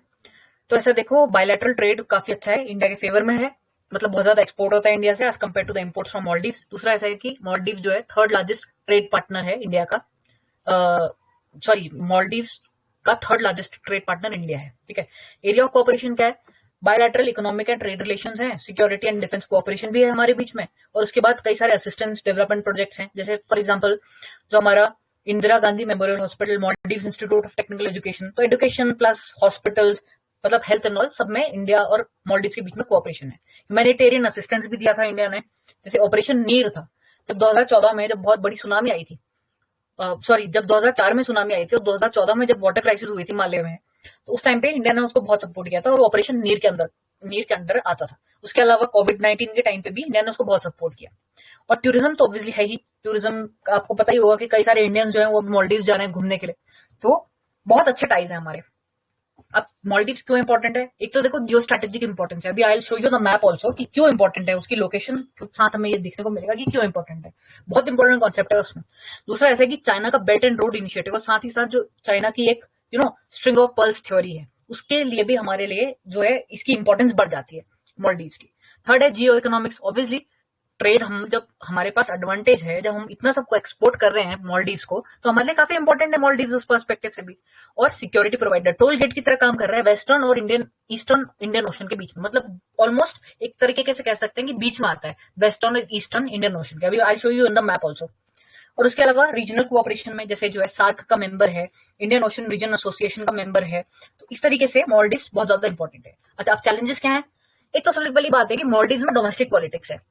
अब क्या हुआ 2018 में, उस टाइम पे क्या हुआ, प्रो चाइना गवर्नमेंट थी वहां पे, तो उस टाइम पे उनका जो बिल्कुल स्टैंड था इंडिया को लेकर के बिल्कुल ही बदल दिया कि भैया हम तो चाइना के सपोर्ट में जाएंगे, हम तो इंडिया के साथ कुछ कहीं नहीं गए, नहीं हमको कोई रिलेशन ही नहीं रखते, इस तरीके की वहां पर बन चुकी थी, इस तरीके का माहौल बन चुका था। दूसरा ऐसा कि चाइना का इन्फ्लुएंस बढ़ता ही जा रहा है, और कंसर्न है कि जो वहां से वर्कर्स हैं, अनस्किल्ड वर्कर्स हैं, वो भी एक कंसर्न है मालदीव्स के साथ हमारा। ठीक है, अब वे फॉरवर्ड ये आगे हमारे लिए क्या रास्ता बचता है, तो आगे रास्ता ये है कि सिक्योरिटी कोऑपरेशन बढ़ाया जाए और गुजराल डॉक्ट्रिन के जो 5 बेसिक प्रिंसिपल्स है उनको गाइड करते हुए आगे बढ़ा जाए हमारे रिलेशंस में। अब आप ये पूछो कि गुजराल डॉक्ट्रिन क्या है, तो गुजराल जो आई के गुजराल हैं वो हमारे प्राइम मिनिस्टर थे, 12th प्राइम मिनिस्टर थे हमारे, तो उन्होंने 5 बेसिक प्रिंसिपल ये रखे कि ठीक है भैया, जो ये हमारे आसपास की कंट्रीज हैं जो कि इतनी ज्यादा साइज वाइज भी बड़ी नहीं है और इकोनॉमिकली भी उतना ज्यादा स्ट्रांग नहीं है, तो हमको उनके हेल्प में जाना है, हम बदले में उनसे कुछ एक्सपेक्ट नहीं कर सकते, हमें बस ये है कि हमें उनको हेल्प करनी है। इस तरीके की एक पॉलिसी थी। दूसरा है कि नॉन इंटरफेरेंस करेंगे और उनको जहां तक हो पाए असिस्ट करेंगे। तो इस तरीके के 5 पॉइंट्स हैं, we all discuss that also with you. तो इसलिए जो है मालदीव्स और इंडिया के रिलेशंस बहुत ज्यादा इंपॉर्टेंट है हमारे लिए स्ट्रेटेजिकली भी, और नेबरहुड फर्स्ट पॉलिसी जो हमारी गवर्नमेंट की है उसके लिए भी इंडिया का मालदीव्स के साथ अच्छे रिलेशन रखना काफी जरूरी है। नेक्स्ट आते हैं हम नॉर्थ ईस्टर्न नेबर्स की तरफ, जिसमें आता है आपका बांग्लादेश, भूटान, म्यांमार और नेपाल। अब इसमें से जो हम लोग बांग्लादेश और नेपाल का डिस्कस कर चुके हैं, भूटान पे हम डिस्कस कर चुके हैं, तो वही बेसिक सी चीजें हैं कि एक्ट ईस्ट पॉलिसी हमारी गवर्नमेंट की चल रही है, और जो है सिक्योरिटी के पॉइंट से काफी इंपॉर्टेंट है, क्योंकि अभी जो चल रहा है मणिपुर में, उसमें भी ये कह सकते हैं कि जो है बाहरी ताकतों का इसमें एक बहुत बड़ा रोल रहा है। अदरवाइज जो ये मैतीज एंड ये जो हमारे जो एक तरीके का क्लैश हुआ है between the Kuki tribe and the Meitei tribe, तो इसको जो है ऑब्वियसली बाहर से कुछ ना कुछ इसमें हुई है, इसमें कुछ ना कुछ साजिश हुई है इन्वॉल्व, अदरवाइज इस तरीके की इतनी भयानक स्थिति नहीं हो जाती। ठीक है, तो इस वजह से यहाँ की तरफ ध्यान देना भी बहुत ज्यादा जरूरी है। उसके अलावा क्या कि ये जो 4 कंट्रीज अभी नॉर्थ ईस्ट के हैं, ये हमारे लिए मल्टीलैटरल ऑर्गेनाइजेशन और रीजनल पार्टनरशिप के लिए भी इंपॉर्टेंट है, कनेक्टिविटी के लिए भी इंपॉर्टेंट है। इसमें इश्यूज क्या है, सिक्योरिटी कंसर्न्स है, सबसे इंपॉर्टेंट चीज है गोल्डन ट्राइंगल की बात। इसमें क्या है कि थाईलैंड, लाओस और म्यांमार जो है वहां से ड्रग ट्रैफिकिंग होती है, इसीलिए उसको गोल्डन ट्राइंगल भी कहा जाता है। और रेफ्यूजीज की प्रॉब्लम है, जैसे वहां से रोहिंग्या मुसलमान जो आ रहे हैं बांग्लादेश के एरिया से, और उसके अलावा कनेक्टिविटी प्रोजेक्ट्स। अब देखो, अगर हम नॉर्थ ईस्ट इंडिया के नॉर्थ ईस्ट की बात करें तो उसके साथ कनेक्टिविटी जो है चिकन नेक कहा जाता है। जैसे कल हमारे एक एस्पिरेंट है, उन्होंने मेंशन भी करा था, तो सिलीगुड़ी वाला जो एरिया है, अगर इंडियन मैप को ध्यान से देखोगे, एक स्पेसिफिक एरिया है वेस्ट बंगाल का, उतने से ही है हमारा जो कनेक्शन है। अगर हम बांग्लादेश के साथ कनेक्टिविटी नहीं रखते, रेल प्रोजेक्ट जो हमारे बांग्लादेश के थ्रू नहीं जाते हैं, तो हमारे लिए बहुत दिक्कत हो जाएगी। कल को अगर कुछ ऐसा हुआ तो ऐसा भी हो सकता है कि जो नॉर्थ ईस्ट का एरिया पूरा कट हो जाए, बिकॉज इतना छोटा सा ही एरिया है जो इंडिया के मेन लैंड यानी कि जो लैंड बॉर्डर है उसके साथ जुड़ा हुआ है। तो इस वजह से हमारे लिए बहुत जरूरी है कि हमें बांग्लादेश के थ्रू अपने जो रेल प्रोजेक्ट्स हैं या कनेक्टिविटी है उनके इंफ्रास्ट्रक्चर को डेवलप करना और अच्छे रिलेशंस रखना। ठीक है, it is a very important thing from security point of view. तो आगे क्या क्या है, कनेक्टिविटी बढ़ानी है obviously, new areas of cooperation जैसे डिजिटल टेक्नोलॉजीज हैं उसमें कोऑपरेट करना है, और साथ ही साथ बायलैटरल ट्रेड को बढ़ावा देना है। इंस्टीट्यूशंस जैसे सार्क हैं उसको भी हमको स्ट्रेंथन करना है, और बुद्धिस्ट सर्किट इनिशिएटिव जैसे कि हमारा अभी यूपी और बिहार के एरिया में ये एक सर्किट इनिशिएटिव स्टार्ट किया है गवर्नमेंट ने। तो वहां पर जितने भी बुद्धिज्म के टाइम से रिलेटेड जितने भी एरियाज हैं उनको डेवलप किया जा रहा है। अब बुद्धिज्म जो है सिर्फ इंडिया में तो रिलेटेड है नहीं, और भी कंट्रीज है जहां पर बुद्धिज्म का रहा है, तो उसको हम एक तरीके से लेवरेज कर सकते हैं, यानी इसका हम यूटिलाइज कर सकते हैं ताकि अच्छे रिलेशंस डेवलप हो सके बाकी कंट्रीज के साथ। ओके, तो इस वजह से ये जो हमारे नेबर्स हैं उनके साथ अच्छे रिलेशंस रखना जरूरी है। लास्ट में बात करते हैं इंडियन ओशन रीजन की। तो ये देखो यहाँ पर मैप भी दिख रहा है आप लोगों को। तो सब रीजन जो है अफ्रीका और मिडिल ईस्ट का ये एरिया हो गया, जिसमें ये आगे आपका Iran, Oman, Yemen, Somalia, Kenya, Comoros, Madagascar, Mozambique, south Africa, उसके साथ ही मॉरिशियस, सेशेल्स, कोमोरोस, और यहाँ पर आ गया आप लोगों का साउथ एशिया में आता है आपका पाकिस्तान का एरिया आ गया, Bangladesh, India, Sri Lanka, Maldives. Then if we talk about the south east Asia and pacific region, तो यहाँ पर जो हमारी कंट्रीज हैं ये है Myanmar, Thailand, Vietnam, Cambodia, Singapore, Indonesia, Malaysia, Brunei, Australia. तो ये जितना भी आपको इसमें ये एरिया दिख रहा है जिसमें कलर्ड एरिया है डिफरेंट डिफरेंट कलर्स से डिपिक्टेड, तो ये सारा का सारा इंडियन ओशन रीजन के अंडर आता है। अब ये इंडियन ओशन रीजन क्यों इंपॉर्टेंट है, एक तो सबसे पहली बात सिक्योरिटी के लिए इंपॉर्टेंट है, दूसरा गवर्नमेंट जो हमारी प्रधानमंत्री हैं उनका ये विजन है कि सागर विजन क्या है, security and growth for all in the region. उसके अलावा कोई भी डिजास्टर आता है या कैलामिटी आती है, जैसे इंडियन ओशन में सपोज सुनामी आ गई, तो सब पे इंपैक्ट पड़ेगा। जो किसी एरिया में अगर साइक्लोन आ गया, तो साइक्लोन और ये जो डिजास्टर्स हैं ये तो देखेंगे नहीं ना कि भैया मुझे एक पर्टिकुलर कंट्री को इंपैक्ट करना है, ये तो इंपैक्ट करेगा तो सभी को करेगा। सिमिलरली ला नीना, एल नीनो, इस तरीके की जो भी चीजें हो रही है पैसिफिक ओशन में हो रही है, लेकिन उसका इंपैक्ट यहाँ तक भी देखने को मिलता है। इन्वायरमेंट की हम बात करें या फिर अगर हम बात करें टेम्परेचर की, या अभी जो वेदर कंडीशंस है, सब कुछ एक तरीके से जुड़ा हुआ है, because the earth is one if you consider it like that. तो इस वजह से हमारे लिए बहुत ज्यादा जरूरी है कि assistance in the wake of natural disasters and calamities is very important, ताकि ह्यूमैनिटेरियन एड भी दी जाए और डिजास्टर रिलीफ और म्यूचुअल कोऑपरेशन रहे। नेक्स्ट हम बात करते हैं कि सिग्निफिकेंस क्या है आईओआर का।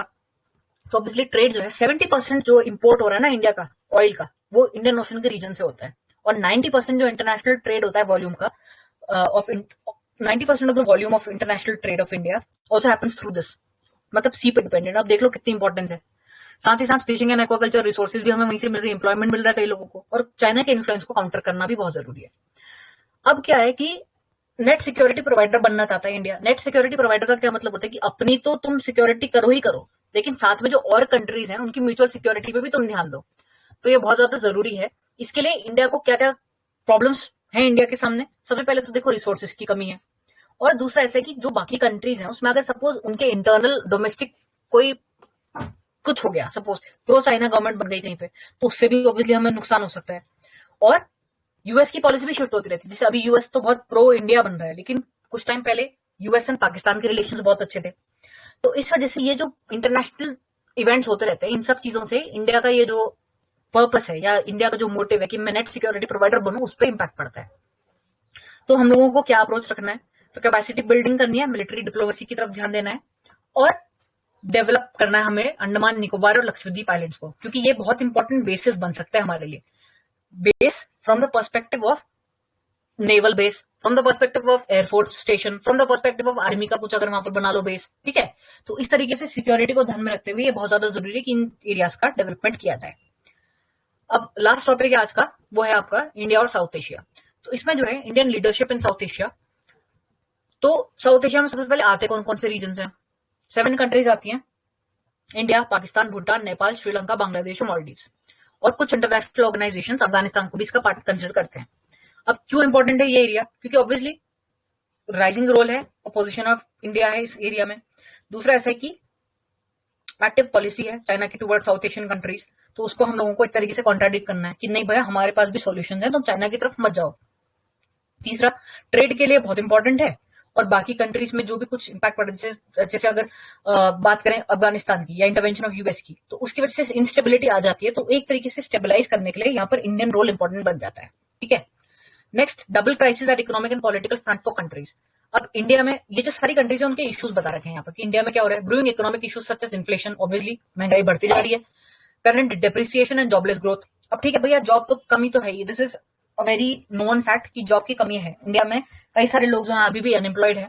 श्रीलंका में क्या है, पॉलिटिकल क्राइसिस, इकोनॉमिक क्राइसिस है। नेपाल में क्या है, एक्सटर्नल डेट बढ़ता जा रहा है, नेचुरल डिजास्टर्स भी हो रहे हैं। म्यांमार में क्या है, पावर स्ट्रगल चल रही है, कभी मिलिट्री की तरफ लोग जो है मिलिट्री की तरफ चले जाते हैं, तो कभी वहां इलेक्टेड गवर्नमेंट की तरफ चले जाते हैं। तो वो ये है कि प्रो चाइना या प्रो इंडिया वहां चलता रहता है, म्यांमार में भी। उसके बाद नेक्स्ट क्या है कि बांग्लादेश में क्या है, पोटेंशियल इकोनॉमिक क्राइसिस, और दूसरा वहां रोहिंग्या मुसलमान और जो ये माइग्रेशन वगैरह का भी इशू है। पाकिस्तान में क्या है कि लीडरशिप वहां इतना ज्यादा कह सकते हैं कि कोई स्टेबल लीडरशिप नहीं है वहां पे, प्लस वहां टेररिज्म का बहुत ज्यादा फंडा है, और अफगानिस्तान में भी तालिबान ने टेक ओवर कर लिया। तो ये मेजर चैलेंजेस हैं इस एरियाज के। इकोनॉमिक इंटीग्रेशन, अब क्या है कि सार्क जो था उसकी लास्ट मीटिंग कब हुई थी, 2014 में हुई थी, तब से मीटिंग हुई नहीं है। क्यों? क्योंकि इंडिया और पाकिस्तान के बीच में रिलेशन अच्छे नहीं है। उसके अलावा क्लाइमेट चेंज इंपैक्ट करेगा इन एरियाज को, क्योंकि ऑब्वियसली इतना बड़ा जब तुम्हारा बॉर्डर जो है वो मैरीटाइम बॉर्डर है, यानी इंडियन ओशन रीजन के साथ एसोसिएटेड है, मतलब कुछ भी अगर इंपैक्ट होता है वर्ल्ड क्लाइमेट चेंज का, तो इन एरियाज पे सबसे पहले इंपैक्ट पड़ेगा, because they are sharing their border with the Indian ocean. Indian ocean में कुछ भी अगर ऐसा फ्लडिंग हुई या फ्लडिंग अगर होती है या सुनामी वगैरह आती है, तो इन सब एरियाज पे इंपैक्ट पड़ेगा। अब क्या है, इंडिया का इनिशिएटिव क्या है इस एरिया के लिए? सिक्योरिटी प्रोवाइडर बनना चाहते हैं हम, सागर इनिशिएटिव हमने लॉन्च किया है। दूसरा, टेक्नोलॉजिकल एडवांस, जैसे कि नेशनल नॉलेज नेटवर्क स्टैब्लिश कर रहे हैं, ट्रेड को इंकरेज कर रहे हैं, डिजास्टर मैनेजमेंट की तरफ ध्यान है, और कोविड के टाइम पे भी हम लोगों ने बहुत हेल्प करी सब लोगों की, जैसे वैक्सीन प्रोवाइड करना, ह्यूमैनिटेरियन एड प्रोवाइड करना। तो ये रहा है। अच्छा, आगे क्या कर सकते हैं हम लोग इसमें?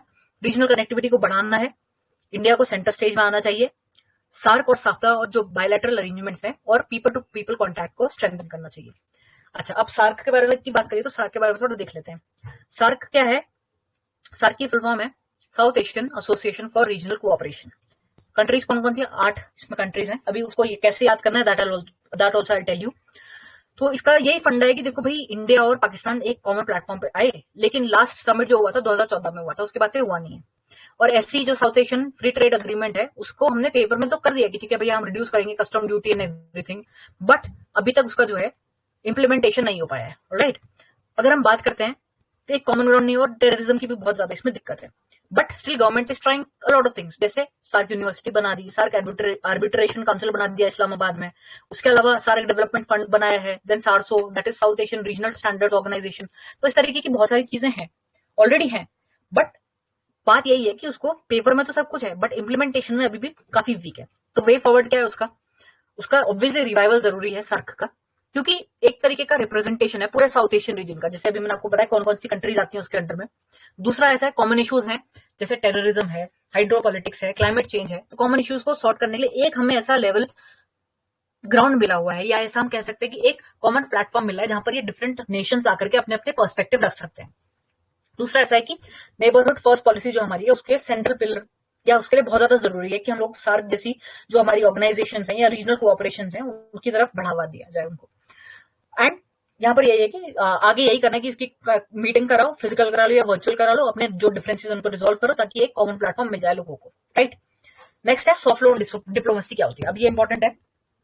देखो, आपको पता है कि चाइना ने क्या किया है, डेट ट्रैप में फंसा लिया है। चाहे हम बात करें श्रीलंका की कितना ज्यादा क्राइसिस आया, बिकॉज क्या हुआ, चाइना उसको लोन देता रहा और वो फंसता गया। तो अभी इंडिया ने क्या किया कि सॉफ्ट लोन डिप्लोमेसी की बात करिए। सॉफ्ट लोन डिप्लोमेसी का क्या मतलब होता है? सबसे पहली बात, जो भी इंटरेस्ट रेट चल रहा है ना मार्केट में, सपोज मार्केट में जो लोन है वो 10% पे मिल रहे हैं, तो हम 10% से कम में लोन देंगे तुमको, ठीक है। दूसरा हम क्या करेंगे, ग्रेस पीरियड जो होता है, यानी कि स्टार्टिंग के कुछ साल आप लोगों को ना तो कोई इंटरेस्ट पेमेंट करना है, ना ही प्रिंसिपल का कोई अमाउंट वापस करना है, तो इसको कहते हैं ग्रेस पीरियड। तीसरी क्या है कि लॉन्ग टेन्योर होता है, मतलब हो सकता है 50 साल या 100 साल तक के भी ये लोन्स होते हैं। और चौथा क्या होता है कि लोड कोलेटरल की कोई रिक्वायरमेंट नहीं, कि मतलब भैया ठीक है तुम मुझे कोलेटरल दो तब मैं जाकर के तुम्हें लोन दूंगा, तो इसकी भी कोई रिक्वायरमेंट। तो ये होता है सॉफ्ट लोन। तो इसका फायदा क्या है इंडिया को? एक तो ट्रेडिंग प्रोस्पेक्ट्स बढ़ जाएंगे, इंडिया पे भरोसा करने लग जाएंगी बाकी कंट्रीज। दूसरा क्या होगा, आपका जो है अपनी डिमांड्स भी आप इसमें फुलफिल कर सकते हो। जैसे भूटान में हाइड्रो एनर्जी प्रोजेक्ट हम लोगों को स्टार्ट करना है, तो इससे इंडिया की एनर्जी नीड्स में भी हेल्प हो जाएगी। तीसरा ऐसा है कि हम लोग काउंटर कर पाएंगे चाइनीज डेट ट्रैप पॉलिसी को, ठीक है, और कोऑपरेशन भी बढ़ेगा लोगों के बीच में। अब इसमें चैलेंजेस क्या है? देखो भैया, लोन तो आप तब दोगे जब आपके पास खुद पैसे हों, ठीक है, और पैसे जो है इंडिया के पास इतने ज्यादा तो हमारे पास है नहीं पैसे कि हम सब कंट्रीज को आराम से लोन, सॉफ्ट लोन दे पाए, जिसमें कि पैसे वापस मिलने में इतना टाइम लग जाना है, स्टार्टिंग में तो कुछ मिलना ही नहीं है, ठीक है। तो इस वजह से ये थोड़ा वहां पर हमें दिक्कत करता है। तो और डिप्लोमेटिक डिलेज भी है। अब जैसे सपोज गवर्नमेंट है, गवर्नमेंट की ये पॉलिसी है कि ठीक है भैया मुझे इस पर्टिकुलर नेशन को हेल्प करनी है। अब क्या हुआ, अगर गवर्नमेंट चेंज हो गई सपोज, तो उन लोगों का फिर कुछ आइडियोलॉजी कुछ और हो जाएगी कि नहीं भैया ये तो गलत स्टेप उठा दिया, ऐसा भी हो सकता है। या फिर ऐसा भी पॉसिबल है कि बाकी कोई और नेशन है, जैसे चाइना है, उसने थोड़ा और रिड्यूस कर दिया अपने लोन जो है, तो जो बाकी कंट्रीज है वो उनकी तरफ अट्रैक्ट हो जाएंगी। तो इवेंचुअली इसमें थोड़ा और सोच समझ करके डिसीजन लेने की आवश्यकता है, ठीक है। डिप्लोमेटिक डिलेज को कम करना है और जो हमारा इंडियन गुड्स हैं उनको प्रोपोगेट करने की, प्रायोरिटाइज करने की जरूरत है। ओके, सो ये हो गया, आज हम लोगों का टॉपिक कंप्लीट हो गया। अब बाकी ये जो है ये कल को कवर करेंगे, वो मैंने ऑलरेडी आपके साथ शेयर कर दिया है। एंड आवाज आ रही है ना आप लोगों को? Yes ma'am. Okay, so class तो हो गई है, सेशन हो गया, अब डिस्कशन स्टार्ट कर लेते हैं। तो आपके जो क्वेश्चंस हैं, तो फर्स्ट क्वेश्चन जो है वो ये है कि what are the advantages of new solar energy policy. तो आप में से कोई भी जो है वो अपने पॉइंट्स रख सकते हैं इसमें। एडवांटेजेस क्या है न्यू सोलर एनर्जी पॉलिसी जो कि उत्तराखंड गवर्नमेंट ने रिसेंटली लॉन्च करी है?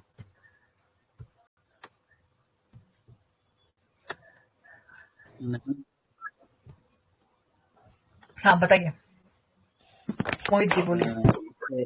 एक तो जो स्थानीय युवकों को रोजगार मिलेगा, जी और जो नई कंपनी इसमें स्टैब्लिश होगी उनको बहुत सारी फीस, जैसे लैंड रेवेन्यू, भूकर वगैरह में काफ़ी छूट मिले, तो इससे इंकरेजमेंट मिलेगी उनके एस्टेब्लिशमेंट के। जी जी और तो इसके साथ साथ जो उसने उनकी एक्स्ट्रा इलेक्ट्रिसिटी जो प्रोड्यूस करेंगे वो यूपी से परचेज कर लेगी, जिसकी वजह से यस, थोड़ा सिक्योरिटी उनका और बढ़ जाएगी मैम। Good good good. और कोई पॉइंट अगर कोई और स्टूडेंट जो इसमें ऐड करना चाहे, और क्या एडवांटेजेस हो सकते हैं? Good evening, ma'am. Ma'am, the advantage of new solar policy in Uttarakhand that it helps in utilization of proper resources. Yes Second, it will give new opportunities for youth to for the employment, and it will help our state to reduce the migration rate, which has increased in last few years in search of jobs, and there will be yes new job creation opportunities, as well as there will be a large field for other investment companies to invest in our state and increase our per capita income. And yes secondly, it is a very good opportunity for our youth state to they can upgrade their skills, as well as they can get the income through this opportunity. Okay, right, good points. Anybody else wants to add anything else? और कोई कुछ कहना चाहे अगर इस पे? It will ensure individuals electricity security at individual Yes, level. very good. One more point, if anybody else wants to say something, then otherwise we can also mention that it is also going to help in achieving the target of, creation of energy or from renewable sources. Okay, तो ये point भी आप इसमें add कर सकते हो। Renewable energy sources could be another thing that you can mention, that it is a good step. बाकी आप लोगों ने already cover कर ही लिए हैं बाकी के points.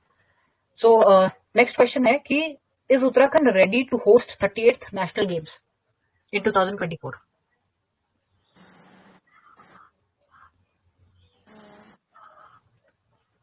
Either yes or no, and please support your answer.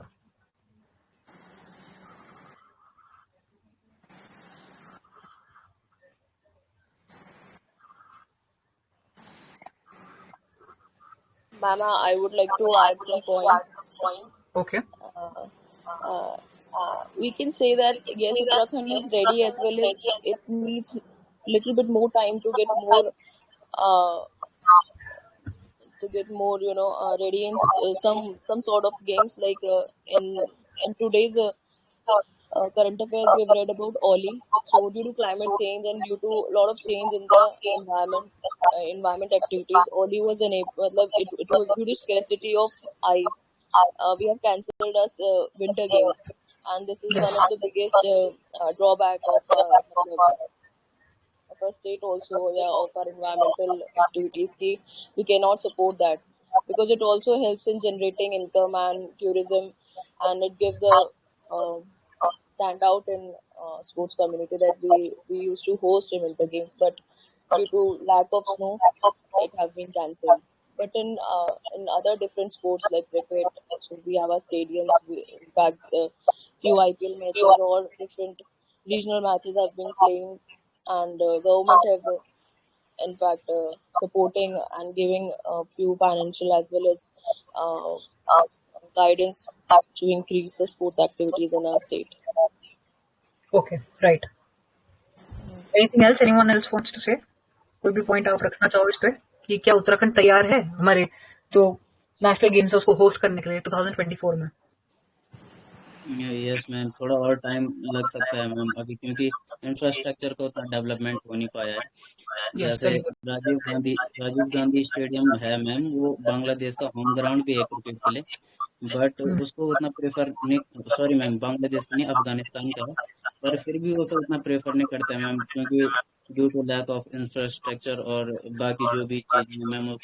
तो वैसे मैम इसमें काम किया जाना चाहिए, क्योंकि इससे इकोनॉमिक बूस्ट होगी, टूरिज्म इंक्रीज होगा, और कल्चरल टाइज भी और देशों के साथ और स्टेट्स के साथ इंक्रीज होंगे, और इंफ्रास्ट्रक्चर भी स्ट्रांग होगा ma'am. Very good, very good. और कोई कुछ कहना चाहे? Then I would share certain points. Ma'am, Uttarakhand should see this as an opportunity to develop its sports infrastructure as well at international level and at national level also. Okay, right. Anything else?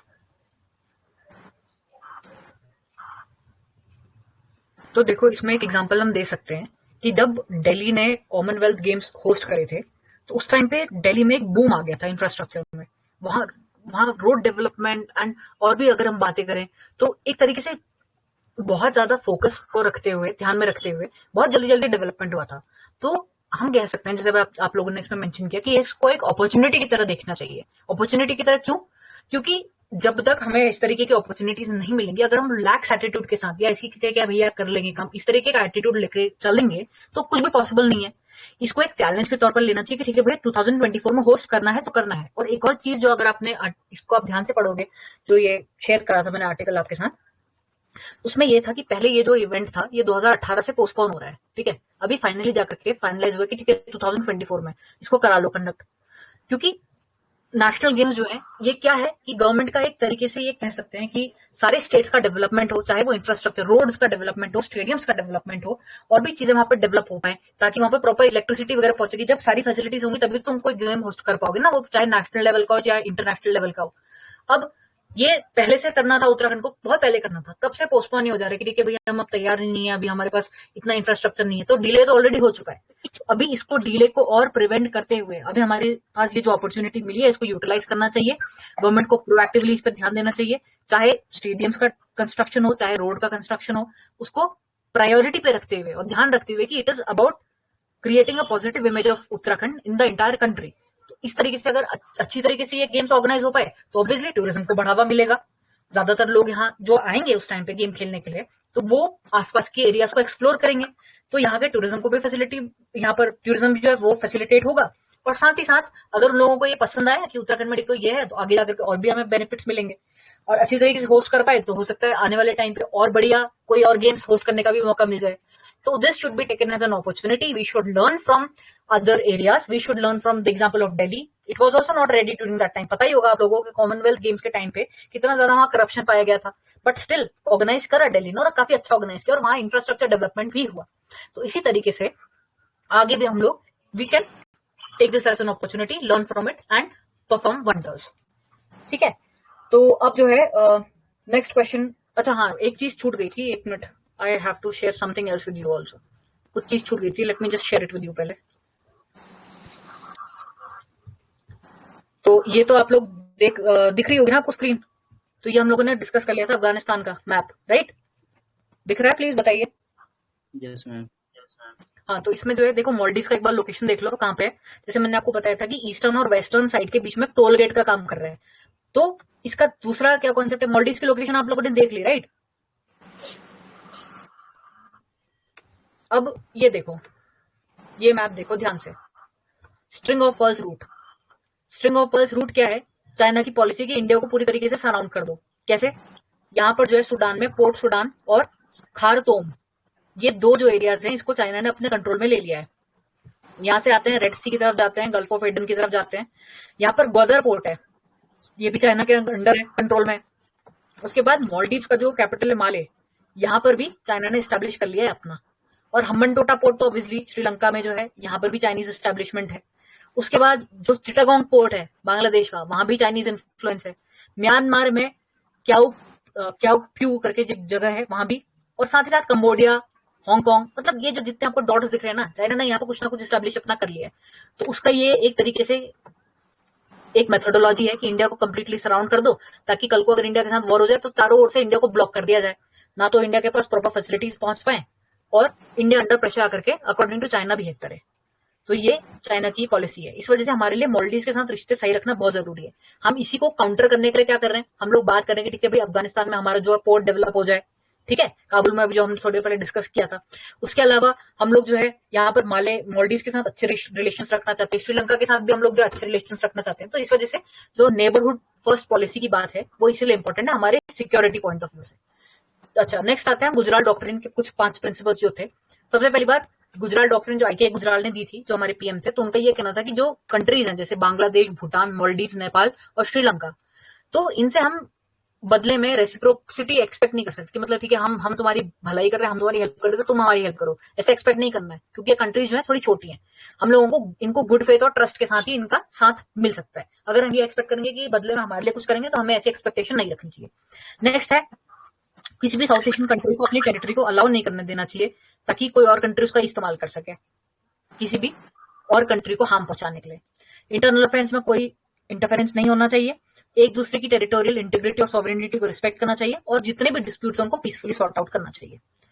फिर मैंने एक और चीज discuss करी थी, golden triangle के बारे में आपको बताया था. यहाँ ड्रग ट्रैफिकिंग का बहुत ज्यादा इशू है और इंडिया के लिए बहुत एक प्रेसिंग इशू है. बिकॉज क्या है, म्यांमार, थाईलैंड और लाओस, ये गोल्डन ट्रायंगल के अंडर आता है एरिया. एंड इंडिया में यहाँ से ड्रग्स और ह्यूमन ट्रैफिकिंग की पॉसिबिलिटी बढ़ जाती है. ठीक है, तो ये भी एक इंटरनल सिक्योरिटी का इशू है. अच्छा, लास्ट ये है कि हम याद कैसे करेंगे सार्क के कंट्रीज. तो उसको एक न्यूमोनिक्स है, MBBS पेन. ठीक है, कैसे याद करोगे? MBBS में M stand for Maldive, B stand for Bangladesh, B stand for Bhutan, S stand for Sri Lanka. Pen में क्या हो जाएगा? पाकिस्तान, अफगानिस्तान, इंडिया और नेपाल. तो ये 8 कंट्रीज हैं. ये आपको मैप भी दिख रहा होगा इसमें. तो 8 कंट्रीज हैं और याद करने के लिए इसका MBBS पेन करके याद कर लेना. और ये कंट्रीज कौन कौन सी है? ऑब्वियसली MBBS मैंने आपको जैसे बताई दिया, एक बार और यहाँ पर मैप में देख लेना इसको. ठीक है, साथ के ये कंट्रीज हैं, इनके साथ कोऑपरेशन करने की बात पे हम लोग डिस्कस कर रहे हैं. तो अब वापस आते हैं डिस्कशन में. तो अब मुझे ये बताओ कि has SAARC lost its relevance? इस पे कुछ बताओ.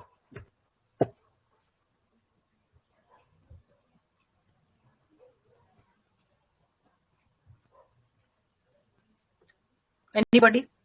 सार्क जो है आपका साउथ एशियन, जो आपका रीजनल कोऑपरेशन का है, South Asian Association for Regional Cooperation, तो has it lost its relevance in present times? What is your say on that? Yes ma'am, काफी हद तक, क्योंकि जैसे 2014 से इसकी मीटिंग्स नहीं हुई है, और Yes. इंडिया और पाकिस्तान दोनों के आपस में टाइज अच्छे नहीं, और इस चक्कर से जो है अ, अच्छा कोऑपरेशन नहीं हो पा रहा है। तो पर भी इसमें काफ़ी पोटेंशियल है मैम, क्योंकि इसमें मोस्टली सारी कंट्रीज साउथ एशिया की, तो इसमें काम करके आगे बढ़ाया जा सकता है। Right, right, right. So anything else anybody else wants to add? Not completely, ma'am, but to an extent, it has lost its relevance. To an Okay. extent that India has other multilateral forums where it can engage with these neighbors who are the Hmm. party to SARC. And also the contentions with Pakistan has needed to be resolved Right. using other treaties like Intersorter to get these get SARC operational if they want. And yes, it has to an extent it has lost its relevance. Okay. Anybody else wants to say anything?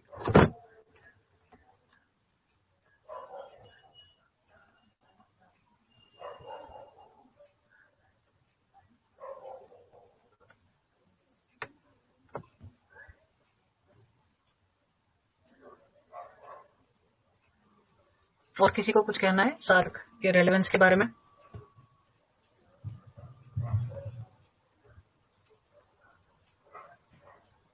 Okay, सो जैसा भी आप लोगों ने already mention कर दिए हैं, काफी अच्छे पॉइंट्स आप लोगों ने बोले। Who तो would इसमें like to ऐसे add, he, ma'am? yeah, I'm saying a few points. So I would again reiterate the same things that obviously SARC is quite important because all the countries of South Asia, they have a common platform. Secondly, we cannot say that it has completely lost its relevance because during the COVID times, it was SARC only which was able to help all these nations because we provided humanitarian aid. We also helped the other nations in dealing with their vaccine situation and everything. Okay, so that is another thing. And as far as the concept goes, ki theek hai, from 2014 we have not had meetings, so that is something which can be solved, right? It is just an issue between two nations, that is India and Pakistan. If we are able to solve this particular aspect, then SARC is a very good platform which can help not only deal with the economic cooperation but also in other areas. तो इस वजह से हम ये कह सकते हैं कि अभी although there has been a down side to it, अभी थोड़ा जो रिलेशंस है सार्क का जो उतना ज्यादा अभी रेलेवेंस तो है ही, रेलेवेंस कंप्लीटली एंड नहीं हुई है, लूज नहीं हुई है, बस यही है कि उसको रिवाइव करने की जरूरत है, जो अभी थोड़ा बहुत उसमें एक तरीके से कमी आ चुकी है, उसको रिवाइव करने की यहाँ पर आवश्यकता है। एंड इसका रिवाइवल का एक हमने रिसेंट एग्जांपल देखा था जब कोविड-19 के टाइम पे कोऑपरेशन हुआ था। तो इसी वजह से जो भी अपने डिफरेंसेस उनको सॉल्व किया जाए और इसको रिवाइव किया जाए, ताकि ये जो साउथ एशियन कंट्रीज हैं, देखो ऐसा है, हम इसमें ये भी कह सकते हैं कि जितने भी ऑल ओवर द वर्ल्ड अगर हम बात करें, जैसे अगर हम यूरोप की बात करें तो वहां पर क्या है, यूरोपियन यूनियन है, उनका इतना बढ़िया वहां पर एक कोऑपरेशन है या रीजनल कोऑपरेशन का उनका कॉन्सेप्ट है, उनकी तो करेंसी भी सेम होती है और उनका आराम से free trade agreement and everything is happening. इसी तरीके से अगर हम लोग अफ्रीकन कंट्रीज की बात करें तो वहां पर भी ऐसा है। और सेम चीज को हमें भी ध्यान रखते हुए कि साउथ एशिया का भी एक ऐसा रीजन है, देखो पॉपुलेशन वाइज तो बहुत ज्यादा एरिया है जो आता है सार्क के अंडर में, अप्रोक्सीमेटली बिलियंस में पॉपुलेशन है, तो हमें भी कोऑपरेट करते हुए आगे बढ़ना है because it is all about economic progress of the Nations. अगर इकोनॉमिक प्रोग्रेस हुई तो अगर थोड़े बहुत डिफरेंसेस हैं भी तो उनको हम पार पा सकते हैं, और we have to talk about the progress of every nation, तो that is possible through such platforms. इस वजह से इसको रिवाइवल की जरूरत है and we can not say that it has completely lost its relevance. ये मेरा इस पे स्टैंड है, हो सकता है your views are different but this is what I think.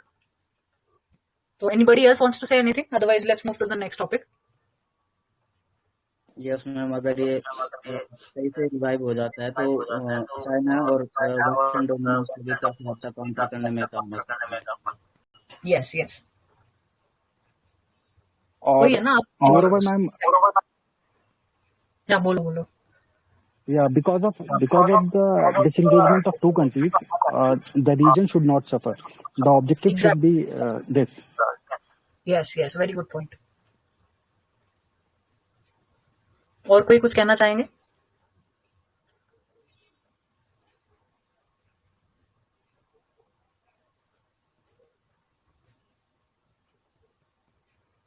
No, ma'am, you can add. Okay, तो next question की ओर चलते हैं. तो the question is the Gujarat Doctrine and non-aligned movement, जो पहले हमारे foreign policy का एक बहुत important perspective था, is it still relevant in the present times? The Gujarat Doctrine and NAM, that is non-aligned movement.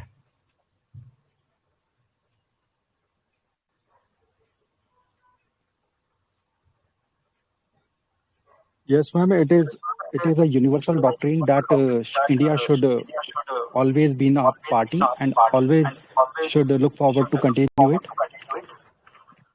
As the principle propounded by this doctrine are quite similar to the non-aligned principles. Yes.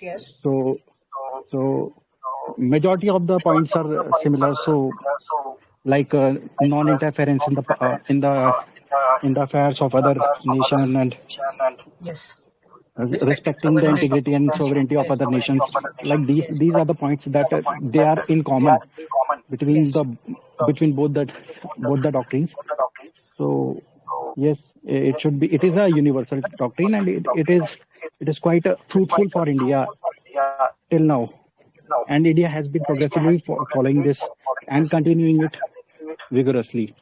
Like one major shift that India's foreign policy has gone through over the years is that India's foreign policy has turned its side from idealism towards realism. So which is quite significantly enshrined in these doctrines, and they should be followed. So you are supporting the doctrine, Gujarat Doctrine and NAM in present time. Okay, Yes. I got your point. Okay, anybody else wants to add anything?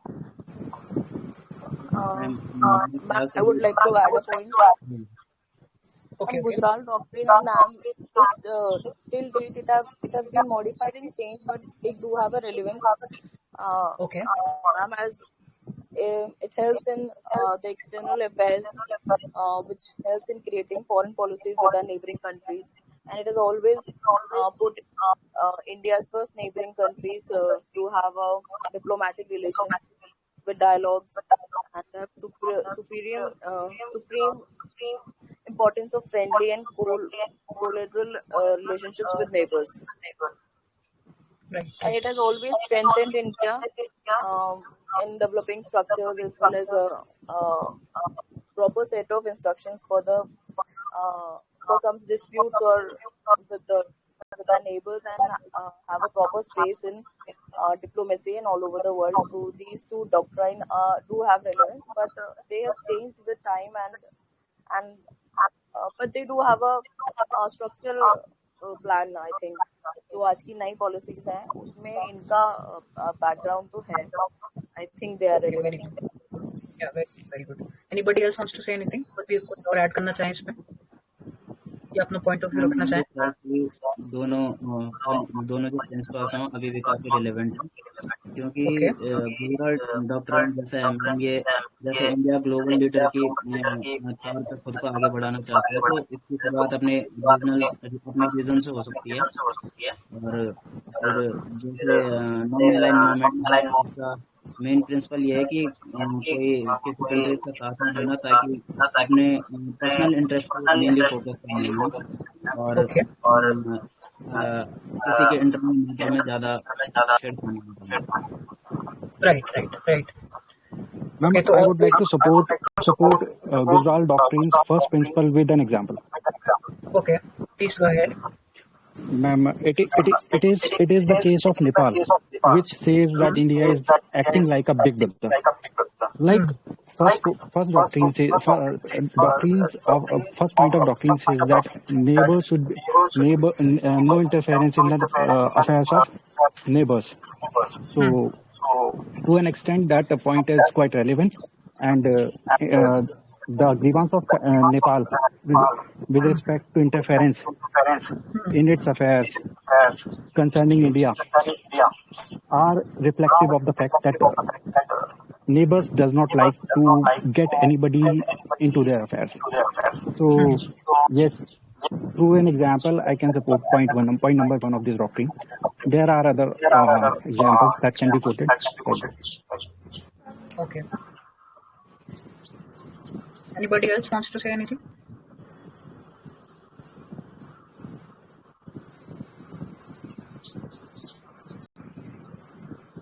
और कुछ अगर कोई आप कहना चाहें कुछ इस बारे में regarding NAM and Gujral doctrine?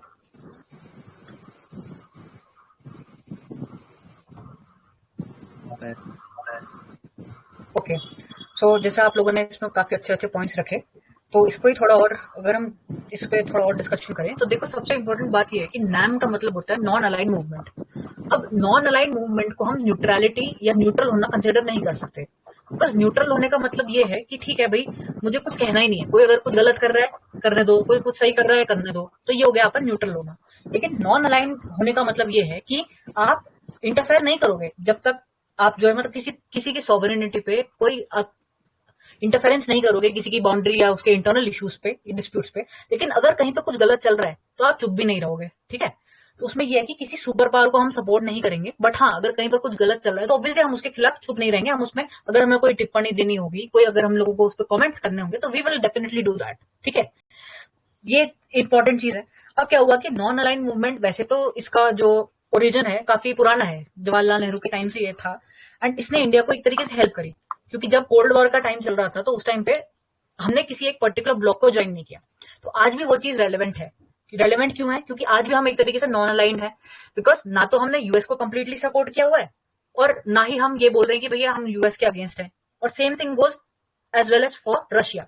अब रशिया के केस में क्या है, हमने कंप्लीट सपोर्ट तो किया नहीं ना रशिया यूक्रेन वॉर के टाइम पे, ना कि हमने ये बोला कि हम कंप्लीटली रशिया को बिल्कुल कंडेम कर रहे हैं कि नहीं भैया ये गलत है। हमने रशिया का ना तो कंप्लीटली सपोर्ट किया ना वो किया, हम लोग चुप रहे हैं उसमें। लेकिन चुप रहने का यहाँ पर ये अर्थ नहीं है कि हमने उसका कंप्लीटली इग्नोर कर दिया। जहां पर वोटिंग की बात आई, अगर हम यूएन सिक्योरिटी की काउंसिल की बात करें, कई बार इंडिया ने एब्सटेन किया क्योंकि वो हमारे पर्सनल इंटरेस्ट को ध्यान में रखते हुए हमें वही सही लगा। बट जहां पर अगर एक पर्टिकुलर वोटिंग थी जहां पर ये रशिया के अगेंस्ट इंडिया ने वोट किया, तो ऑल्दो हमारा रशिया बहुत अच्छा क्लोज अलाय है, हमारा दोस्त कंसिडर किया जाता है, रशिया ने हमारा बहुत सपोर्ट किया है, हर बार वीटो करते हुए इंडिया को कई जगह सपोर्ट किया है। बट स्टिल जहां पर जरूरी लगा कि हाँ ह्यूमैनिटेरियन तरीके से गलत हो रहा है यूक्रेन के साथ, तो वहां पर इंडिया ने उसके अगेंस्ट बोला है। Same thing goes with US also. अभी although US is acting pro India, but अगर यूएस ने कुछ ऐसा कुछ किया तो इंडिया चुप नहीं रहने वाला कि भैया नहीं तो हम तुम्हारे दोस्त है तो हम कुछ बोलेंगे ही नहीं, ठीक है। तो उस तरीके से NAM रेलेवेंट है। अब जहां तक बात आती है गुजरात डॉक्ट्रिन की, तो वो भी ऑब्वियसली रेलेवेंट है।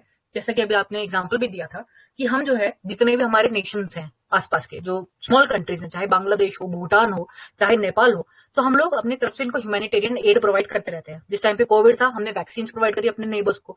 अगर कोई भी जैसे अभी अगर अर्थक्वेक आया किसी पर्टिकुलर एरिया में, तो वहां भी हम लोगों ने अलग अलग प्रोजेक्ट्स के थ्रू वहां पर हम लोगों ने ह्यूमैनिटेरियन एड प्रोवाइड करी, उनको मेडिसिन प्रोवाइड करी, उनको फूड सप्लाईज वहां पर पहुंचाई। तो कहीं पर भी अगर जरूरत पड़ी है, India has always been there as a supportive neighbour. और गुजराल जी ने जो ये बोला था कि हम बदले में कुछ एक्सपेक्ट नहीं करेंगे इन नेशन से। अब जैसे नेपाल है, उसका स्टांस बहुत अग्रेसिव होता जा रहा है, काला पानी को लेकर के इशू हो या कुछ हो, लेकिन फिर भी इंडिया ने जो है कभी भी उसकी मदद करने से मना नहीं किया। तो यही चीज हमारी गुजरात डॉक्ट्रिन कहती है कि हमें कोई एक्सपेक्टेशन नहीं रखनी अपने नेबर्स से, but we have to be there to help them, we have to be there to hold their hand. अब भले नेपाल जो है कह रहे हैं कि बिग ब्रदर की तरह एक्ट कर रहे हो, ये कर रहे हो, वो कर रहे हो, लेकिन फिर भी इंडिया ने जो है कभी भी अपना सपोर्ट बंद नहीं किया। अभी जैसे हमने आज ही डिस्कस किया था कि दो जो है इंटरनेशनल ब्रिजेस, जो सस्पेंशन ब्रिजेस है वो बन रहे हैं काली रिवर पे। तो ये क्यों हो रहा है? अगर नेपाल इतना ज्यादा बोल रहा है, चाइना की तरफ जा रहा है, तो हम तो छोड़ देना चाहिए, क्यों हेल्प कर रहे हैं उनकी? तो यही कॉन्सेप्ट है कि हाँ आज भी तो गुजरात डॉक्ट्रिन और NAM है वो आज भी रिलेवेंट है, अभी भी इस टाइम पे भी रिलेवेंट है। और यही हमारी इंडिया की फॉरेन पॉलिसी है कि we have to have neighbourhood first policy. तो नेबर्स की हमेशा मदद करनी है, भले ही वो वहां से कैसा भी हमें रिस्पॉन्स आए वहां से, ठीक है। तो ये हो गई कुछ इंपॉर्टेंट बातें। तो और किसी को अगर कुछ कहना है तो आप बताइए।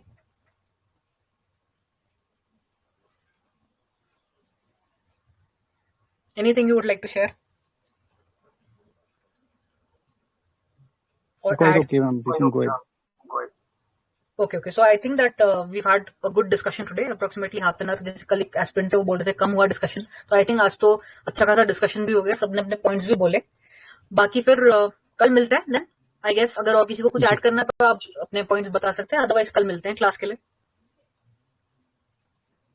ठीक है ma'am, it was a nice discussion. Okay okay okay okay everyone, take care, bye. Thank you ma'am. Okay okay, bye bye everyone. Thank you ma'am. Thank you, ma'am. You're welcome, bye bye, Good evening, ma'am. good evening.